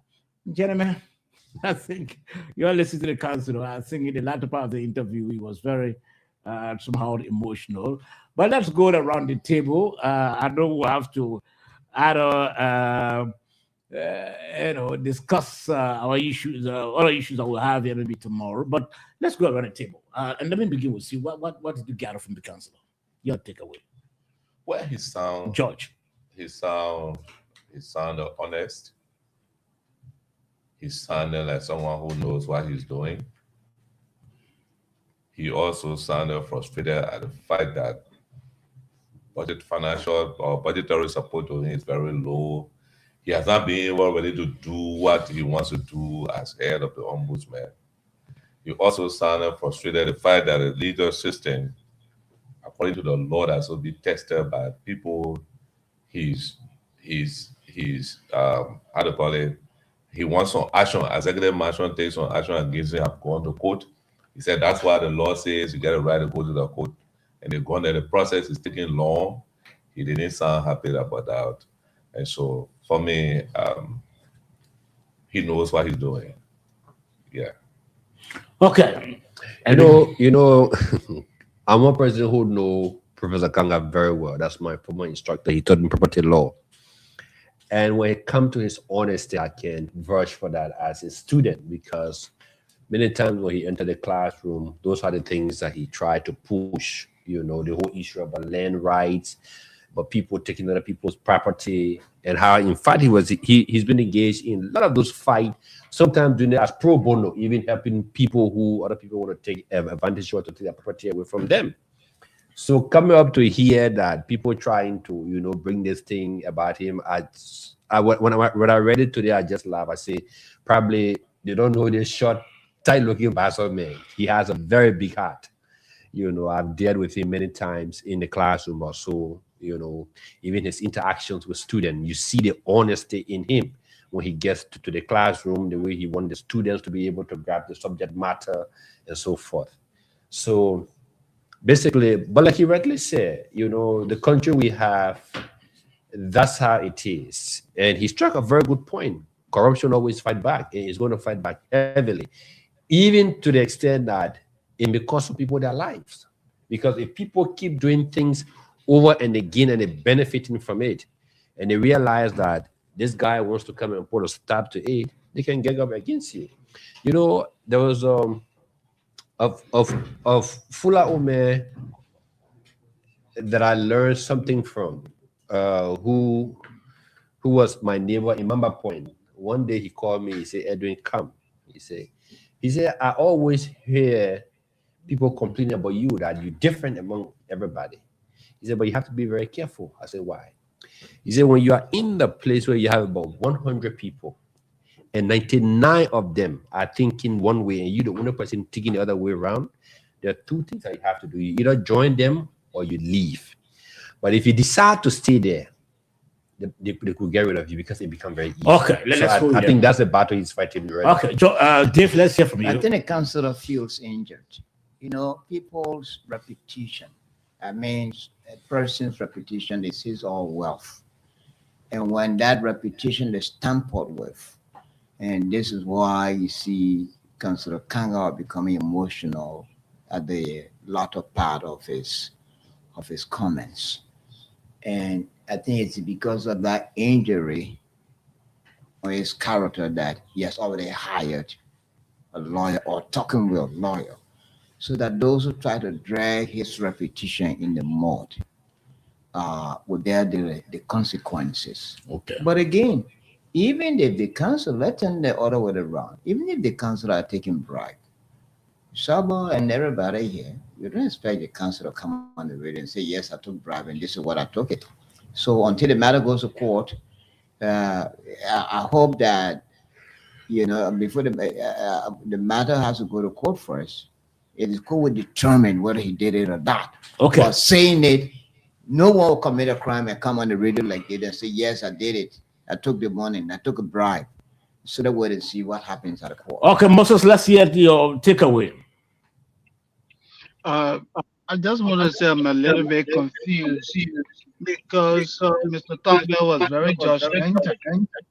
Oh. He said the senator, the councillor feels injured, insinuating that somebody or a group of people injure his reputation. And I'm sure my brother Pamela is here. The matter is already in court. So when we speak, we have to be mindful so that we don't prejudice the case. I will not say it's being investigated, Moses. Okay, it's being investigated, yeah. But two things that really stood out to me, and I don't know how we do it back home. If somebody is accused of a crime, how then an investigation is conducted without the person is being contacted asking a question and that report is submitted to the office of the president. How do we do that? Let me use myself as an example. Some other kids say, oh, Mr. Sandy, I came to see this client. Mr. Sandy asked me to give him $200. And you conduct an investigation without reference to me? I don't know. But one thing I'd rather pick up are the support which the Office of the Ombudsman needs. And you could tell the frustration, and that's where I agree with Mr. Family. That's where I agree with my brother Kennedy. He's really not happy. The support is very, very low. How do you fund such a critical entity of government with less than 700,000 US dollars? How many legal brains like Edwin, who just graduated from law school, you will pay Edwin $2,000, $3,000? That's peanuts. Okay. I think we need to invest where our money is supposed to really make an impact, and that's the challenge we have. Yeah. Okay, Moses. Thank you, Moses. Thank you. You made your point. I think let's transition quickly, gentlemen. I think we can use about 10 or 8 minutes to talk about this before we can open the lines briefly. We've been following over the weekend issues involving the Speaker of the House of Representatives. This is not the first time, he has come under serious criticism. This is the second of its kind. And this one, it has a bit of a difference, especially with a lady, accusing the Speaker of wanting to, assault her, in another word, sexually and all of that. This has a bit of difference. Now, gentlemen, with what is happening, and like we said this for the first time, this is the second time, and that's the same individual.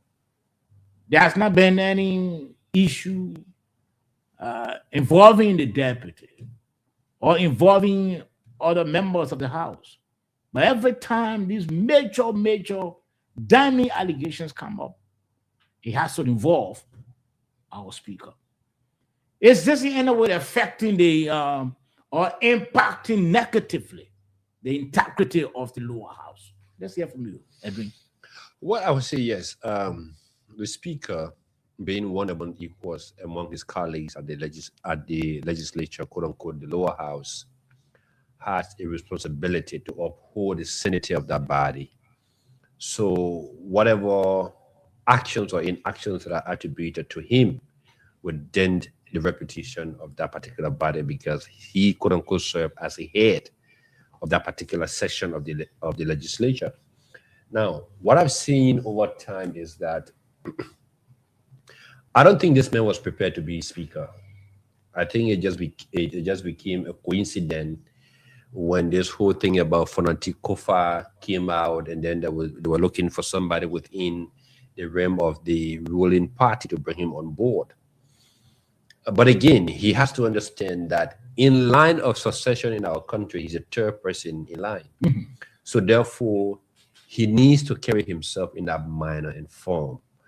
I saw that video about some lady, I think when in her room and he cut the lights off and something. And I said to myself, when you hold certain position in society, it comes with responsibilities. Mm-hmm. There's certain things you can do. There's certain things that you can do. There's certain line that you cannot cross. You will not see the vice president at the nightclub. You will not see the vice president in places that you're not supposed to go. You will not see the president going to certain places or do certain things that he's not supposed to do, because the position actually puts you in that level. You would never see the Chief Justice and other people in this kind of stuff. And the speakership in our country is the third in line in succession. So therefore, when you hold these positions, it comes with a responsibility. It comes with ethical balance. You have to have that ethical balance to be able to manage that office. Did we hear this thing about the late Richard Hendricks? No. Did we hear about other people who were speaker before?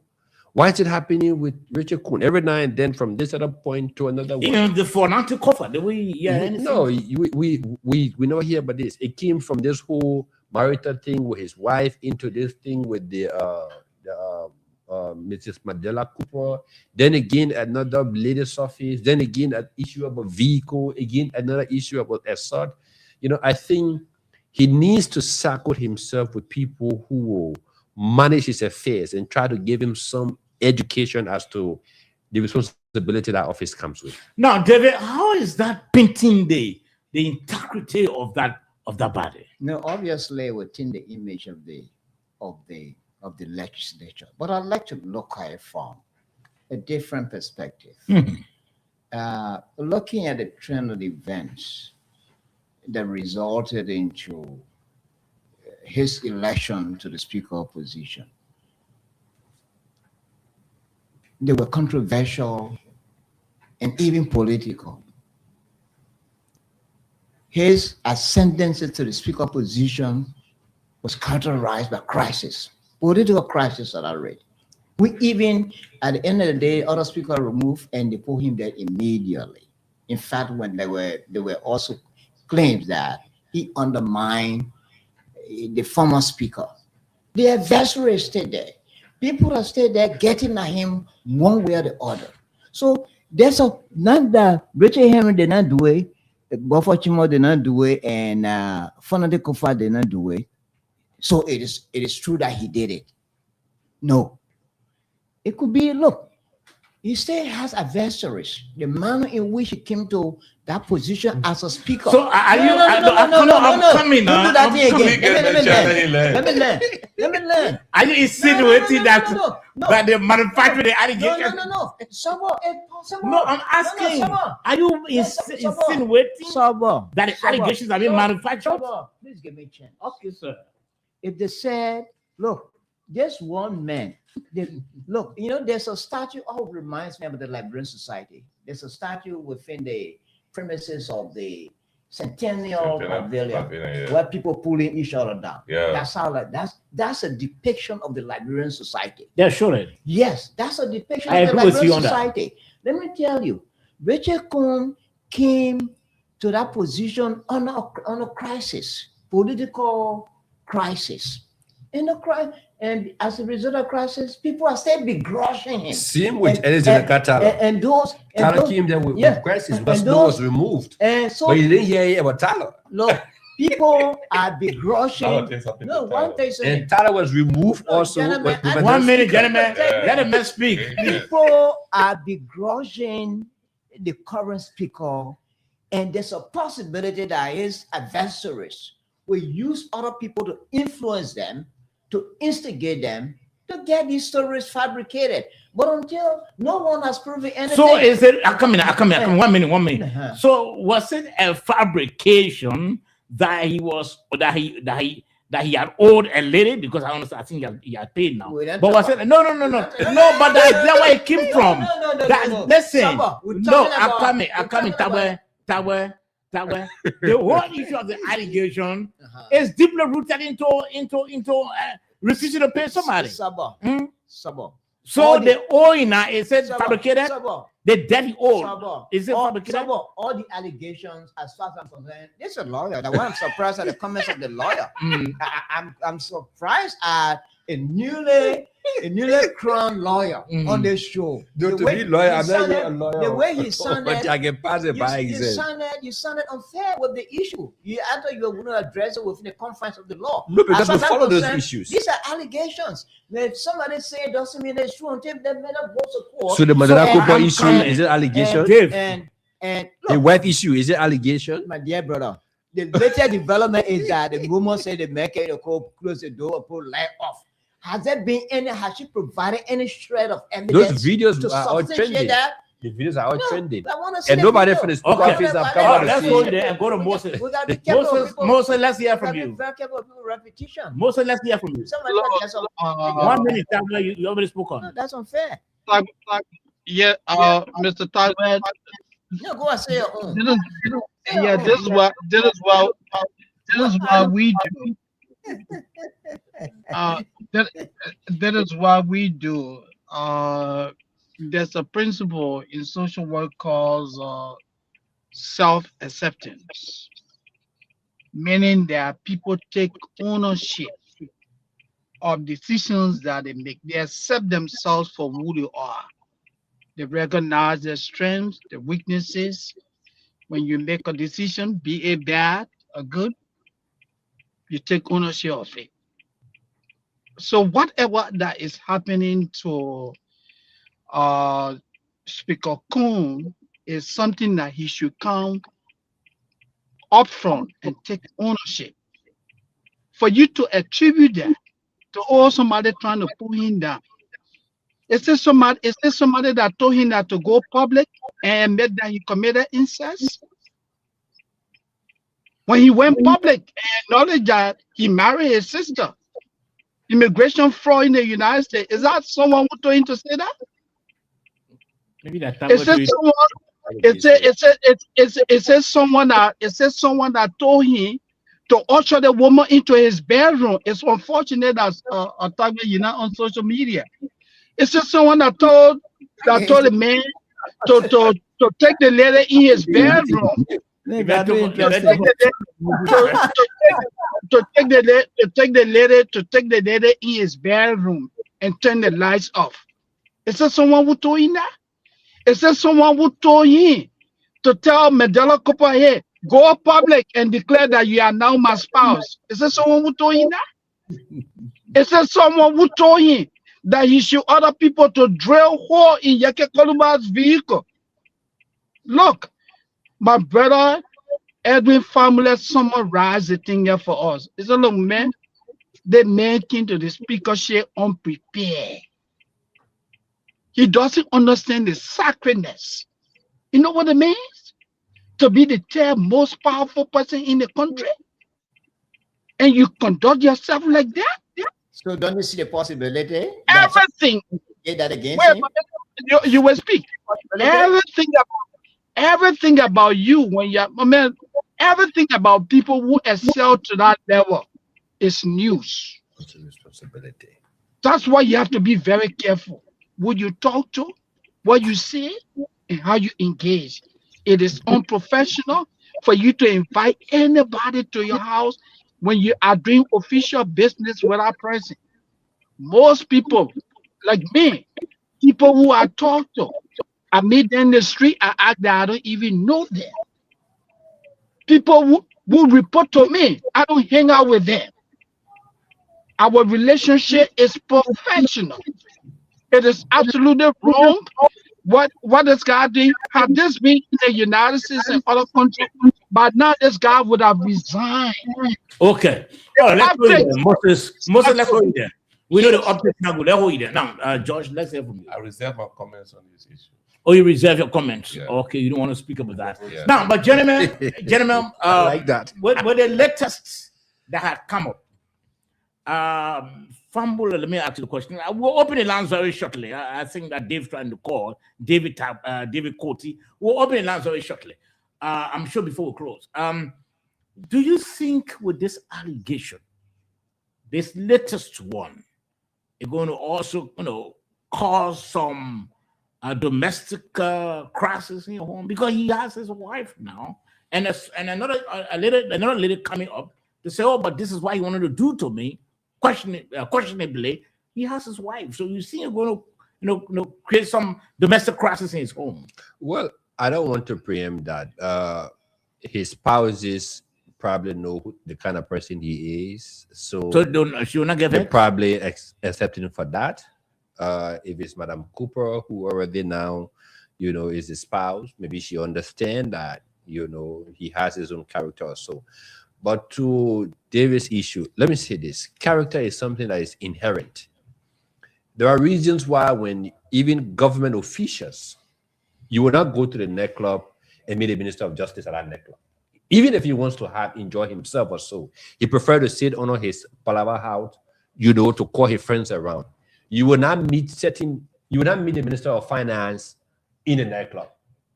There are reasons for that because these positions come with responsibility. And everything that you do it becomes the news. You have been put on the spotlight. God forbid if the Minister of Finance goes to the nightclub, maybe to how to call the place. I don't know which one to get right here. Either standing nightclub, and a journalist see him coming from there with maybe a 25 years old lady who's just probably younger. Do you know what the media will run with? That they saw the Minister of Finance, God forbid, with an underage girl coming from the nightclub. Yeah, I know he can't do and it. then it becomes a story. Yeah. Now, the time I'll now, put my head on yeah, Chappie yeah. Boy. He can't do now, it. now, the time that he Why would you take, laugh?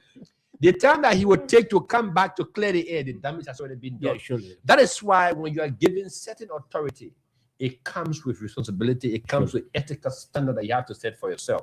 The day Edwin Famula becomes justice minister in the country, you would never see me in certain places.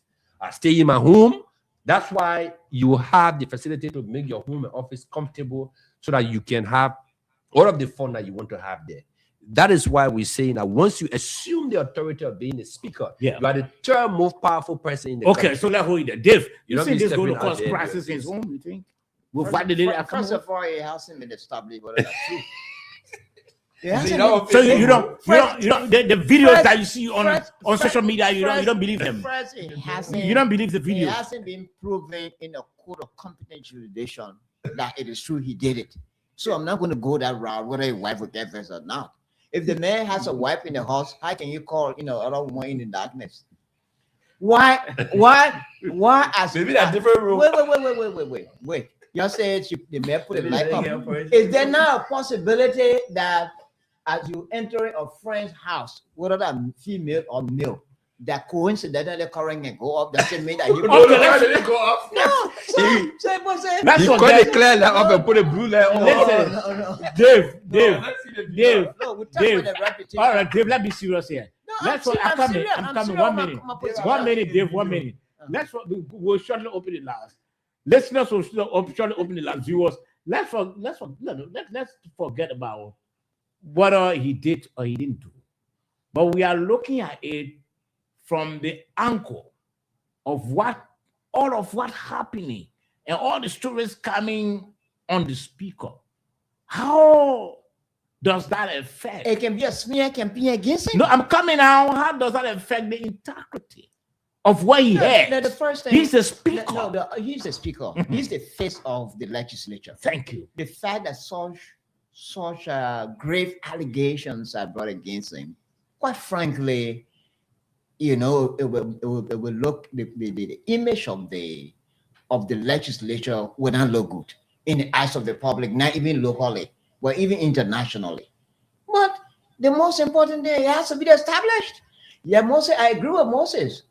In our setting, I don't care how people's reputations are dragged to the mud, will never resign. In the Western world, once it's for the person, whether he did it or not, the fact that your name can come public in such a manner, the people will always resign. SFR. Yeah. How many people have resigned? So let me tell you something. The circumstances under which Speaker Kun became speaker, it was controversial, it was political. So you think that any mistake working against him? So the adversaries are still doing everything possible to tear Okay, it down. let's go to I Moses. hold to that. I hold to that. Moses, let's hear from I you. hold that- You think that- what is happening, Moses? Just give us your idea as to how do you think it's going to impact negatively the integrity of the House of Representatives. The current situation has drawn the integrity, the image of the House of Representatives and the legislature as a whole, because this man is the head of the legislative branch of government. Constitutionally, he's the third most powerful president in the country. They has drawn the image of this prominent, or element of the Liberian government into public disrepute. This is not good. This is what can happen. I know someone will say, well, the president cannot intervene.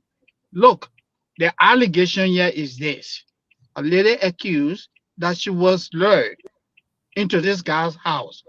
And a number of people have come raising ethical concern, raising concern about legal issues, what can the House do?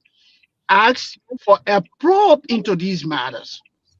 If it is established that the Speaker is actually, or he actually did these things, then they can remove him if he choose not to resign. That's the way forward. They Okay. can ask for a probe. The Committee on Rules and Order can investigate the man. He has lost the confidence of the people. All right. He has lost the confidence of the people. Gentlemen, let's try to open the lines briefly to hear from our listeners as well, our viewers too, who would like to call on this issue. A couple of issues, in fact, that we spoke about. Let's hear from you. Good evening. Thank you. David Cote, my name. And I'd like to say many thanks to all of you for the show tonight. I've been following from the beginning, as usual. Okay. Like I said, one time you want to cause my mind for me to hear, cause my issue, I will hear it. All right. Now, on the issue of, let me first of all say congratulations, Councillor Family. You see, you're not a lawyer, but you're a lawyer now for this particular. Thank you, Mr. You're a Cote. councillor now. Don't mind that bad thing, you will pass it. Thank But I have you. an observation here on you, Mr. Councillor. Go ahead. The Chief. name is Subber George, not Slubber. I don't know why. I'm not crying more than the Dewey family. Mr. Joe, you should have corrected this thing. Everything. It's not Slubber Joy. It's Subber Joy. Subber. I'll go back and yeah, you can correct that. I'm not from the southeast. I'm from Cape Mine anyway. No problem. I'm not getting you. He's from, he say he's not from the southeast, he's from Grand Cape Makani. Yeah, on the fact Also, they that have a way of calling it there. Yeah. Oh, I see. Okay. All right. But then you can go ahead with your Slubber. But all I know is Subber George. Now, on the issue of the speaker, Mr. David Tyler, you've been my old friend for a long time, very long. I know you, straightforward, and you do well in the show. But there's one here, my brother, today. I disagree with you. yeah, that's our so man did it. Yeah, that David and David, I disagree with you. Look, if there's anybody who should be proud of this speaker in this country, it is one person who should be proud of him. That's me. Number one, I'm from Unity Party. Number two, he's my former student from Jonathan Govich. I taught him in the 80s, 86, 87. Now, I should be proud of it. But from the time this man got to power, it's been problem here, problem there. It is not good for the country. It's not good for the image of the country. No. Where I even got discouraged was when he became speaker newly, after I think a week or two, called a press conference calling himself a regime speaker. That was a total embarrassment for all of us, the party. You cannot do that. You were saying publicly at RILJ, other places, that the man the speaker was corrupt. You were trying to remove him for that. But when you won the election, you killed the whole damn spirit by going on the radio saying that you were a regime speaker. In other words, the man did not do anything. But because Unity Party wanted somebody in power from the end, that's why you removed him. What kind of speaker is this? You cannot keep embarrassing us like this all the time. So nobody is against this speaker. If like you say, Mr. Tucker, people are pinning, people are against it because he won. That's what can happen in every case, man. From the issue of marrying his own sister, somebody put that one in it again. No, but stop that. Stop that. Okay. So, thank you for the show, gentlemen. But the other man, yeah, it's a serious problem for all of us. Thank you. Have a good day. Okay, so 0776 540 987. Again, 0776 540 987. We got to give a few minutes to call. 0776 540 987. That's the number to call and to alive tonight on the program. We've been talking about the issue of Moses, the issue of the speaker. In recent times, just over the weekend, the speaker has been in the news again for all the bad reasons. Let's take this call on the line. Good evening. Oh, this call is gone. 0776 540 987. Again, 0776 540 987. That's the number to call. And of course, you are live. We also held an interview with Ombudsman. The chair of the Ombudsman, he spoke to us. He said, well, not all of the government officials are complying with the code of conduct. Let's take this call quickly on this line. Good evening. Oh, what's happening? The caller is just what's happening? Is it Orange? 0776 540 987. Again, 0776 540 987. That's the number to call. And you are live. Let me just call on the line. Good evening.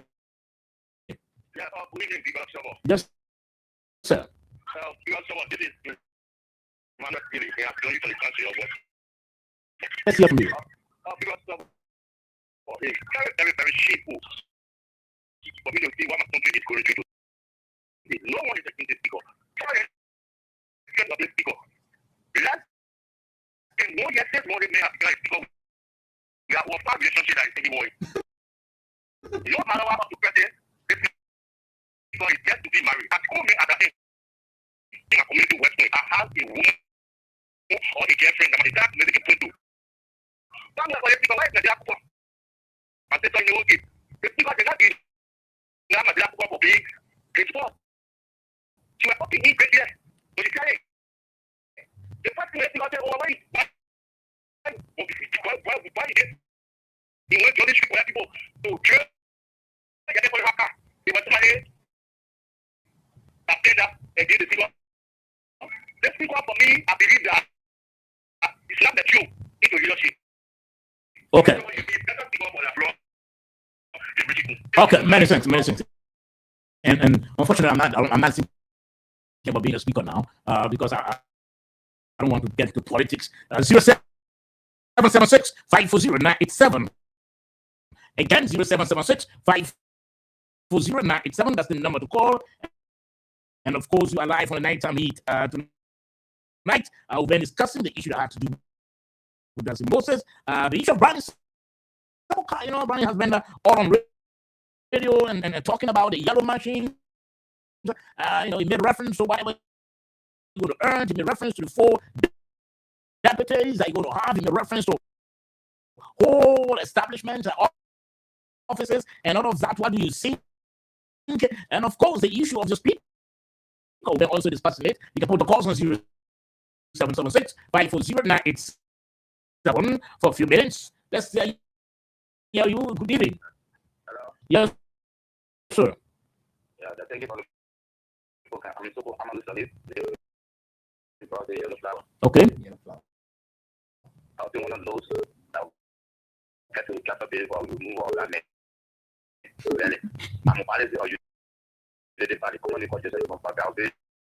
Should be for that. It's for our. Thank you. Okay. Many thanks. Well, you say his name is Joseph Mabwaka. Let's hear from you. Good evening. Yes, sir. Okay, calling from Iron Gate. Let's hear from you. Good player. I mean, we have number 3 men in the country. I play ball sticker.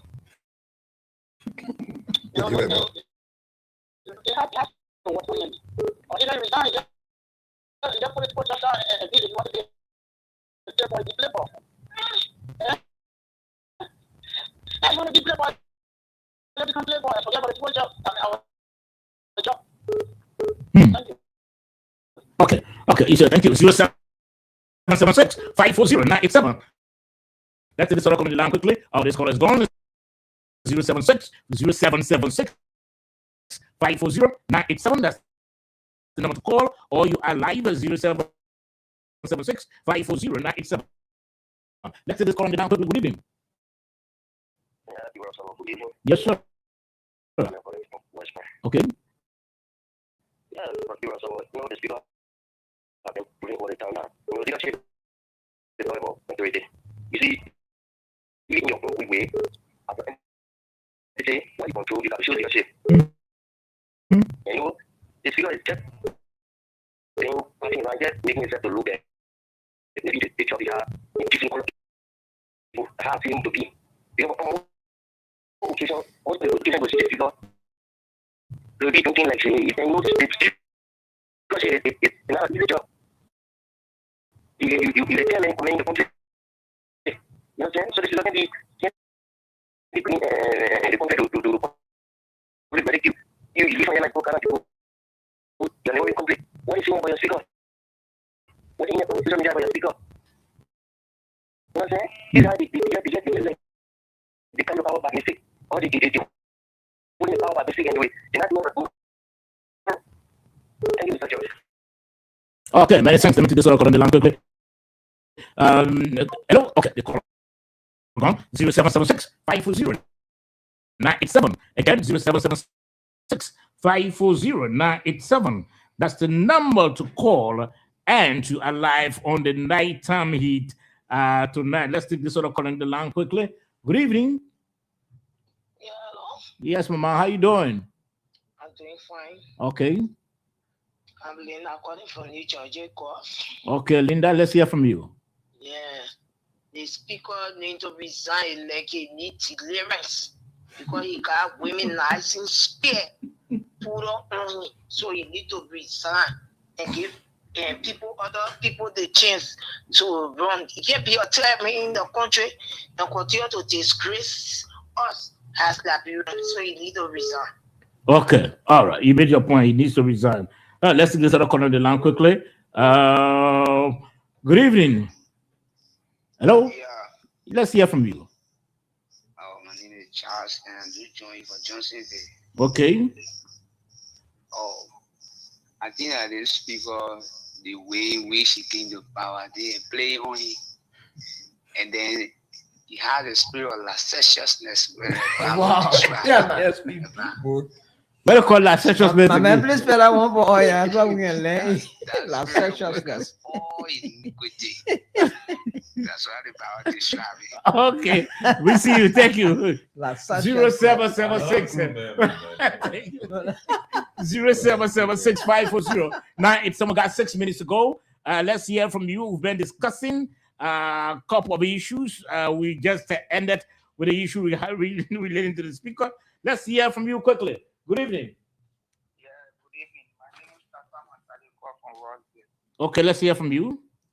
Yeah, really, this speaker is just a disgrace to this country. And we're looking at it and making fun. But this thing is very serious because these are things that being cursed on the country. Because if you have the leaders who's supposed to be there and bring transformation within the country, then they are behaving the day. If you have become Virgin and we live together. Okay, if I know the estate, I know him very well. He has just been a man of that type. Okay, so I mean, what is happening in our country is so sad and so much disgracing for us. Okay, see? All right. Because you speaker, I mean, that clearly show that indeed what we're going through in this country. Okay, many thanks. You made your point already. Got 5 minutes to go. 0776 540 987. That's the number to call. Again, 0776 540 987. We've been talking about the issue regarding St. Moses. We spoke about that, the issue regarding J. Brown Samokai, the man who's heading the new board set up by the president to manage the yellow machines. You know, he's been out and about, talking with the media and explaining to the Liberian people about the issues about what's going to happen to the yellow machines when they come. And so, also been talking about the issue regarding the speaker tonight. Let's hear from you quickly. Good evening. Yes, sir. Let's hear from you, Mr. Kane. You see, the side when it comes to one leader will be behaving as if they are not seen like before. I think it's time for the speaker to step aside because the honorable rank that is being given have been abused. Why will they tell you to give up tomorrow? Why would they tell tomorrow? Why would they tell just we are tomorrow in history? That is speaker king in this country, just we have women. Every part of the country, his name is recorded for woman Nazareth. And that's what we see. The effort is making into power. That's what God is fighting. For your record, you need to step down. Because you cannot trouble you. Because they were woman problem. People be sophisticated in this country. They become what is it? And he said, we hear myself, we are to say, this speaker, and that's what keeping his state, the president disgrace on this. So thank you very much. Okay, let's hear from you again, 0776 540 987. Just 1 more minute, and then the last 2 minutes, my panelists will close up. 0776 540 987. That's the number to call. and you form part of the nighttime heat tonight. We've been discussing. We even held interview with the chair of the office of the Ombudsman, Councillor Finley Kanga. He spoke his mind tonight. He said, well, not many of the government officials are complying with the code of conduct. He said we still have patchwork compliance. We also spoke with, we also spoke about the issue regarding osmosis. Well, and then the issue regarding the yellow machines. Brani Samoka, the man who's responsible to manage the yellow machines, who's heading the board. He been talking about couple of things that we didn't know, talking about some 4 deputies. He even talked about his salary as well. So we talked about that as well. And then ending on the issue of the speaker. Gentlemen, we need to go now. It's almost time. We can eat up the can't eat up the time of the station. We are here for only 2 hours, 30 minutes. Dave, your assessment tonight. Well, I'd like to conclude on the speaker issue. I stand my ground that all the claims remain allegations until proven beyond reasonable doubt. Let me just take this last caller quickly, man. This last caller who's buckling my line. Let's hear from you. Good evening. Yes, sir. I'm here to go on the And in a position, yeah. You say your name? Kama. Okay, let's hear from you. Yeah, Of course, I still coming. Uh-huh. That man, he lacked the talent. He wants to be a speaker. I don't know how he became speaker in this country. Actually. Okay. Okay. All right. You made your point. Gentlemen, we're not taking additional calls anymore. Let's Dave, let's hear from you. Your parting what comments. I'm saying, my parting comments. Let's give the speaker time to clear himself. I stand my ground that all what we're hearing are all allegations until proven beyond reasonable doubt. Their work and stuff. Okay, Edwin. Yes. So, what I would like to say, it was a very good show. We delved into all of the issues. Again, I just like to reiterate that certain positions in the country comes with responsibilities on the part of those who hold those positions. And I think our public officials should always bear in mind that people are looking, people are watching, and even your colleagues who elected you to that position also are watching for your missteps. They themselves could use that against you to get you out of the job. So, Mr. Speaker, you have to train now, being very careful of your actions and inactions, because it could just have an impact on you and your colleagues. Thank you. Okay. Let's hear from you, Moses, because Corey said he chose to be quiet on this. Moses, let's hear from you. Quiet on this. Yeah. Okay, I'll come back to you. Okay. It was indeed a great show. I want to say thanks to all of you, and this would be my closing statement to the speaker. Mr. Speaker, do the most honorable thing. You have lost the trust and confidence of the people of Liberia. Resign. If the speaker refuses to resign, the House of Representatives, the membership, should give an order to the Committee on Rules and Order to begin an immediate probe of the many videos, all the scandals involving this man. He has lost the trust. Thank you. Okay, Moses, thank you. Let's hear from you, George Kennedy. Uncle Brani Samoka, thank you. Go with your integrity, control that project, and make sure that the entire country is open. We know you are a man of character, a great performer. For me, I trust you. You trained the Army of Liberia, you led the army without crisis. You led the Liberian National Police without crisis. You will lead this particular committee without crisis. Thank you very much. Okay, gentlemen, let me thank all of you for the program tonight.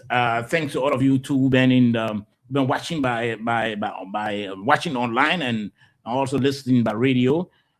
Thanks to the producers who will be here tomorrow with another fascinating edition of the program. Like we said, this program is basically intended not to beat on our government, but to help correct, some of the slippages, some of the mistakes, and some of the things that are being done that have been done properly. We have to just speak about them, and with that, I'm sure our government can also we are here to celebrate our government if there's a need for celebration. Government, opposition, make sure you do the right things, and we'll talk about them on this program. Until tomorrow, Sabo George is my name. Have a restful night.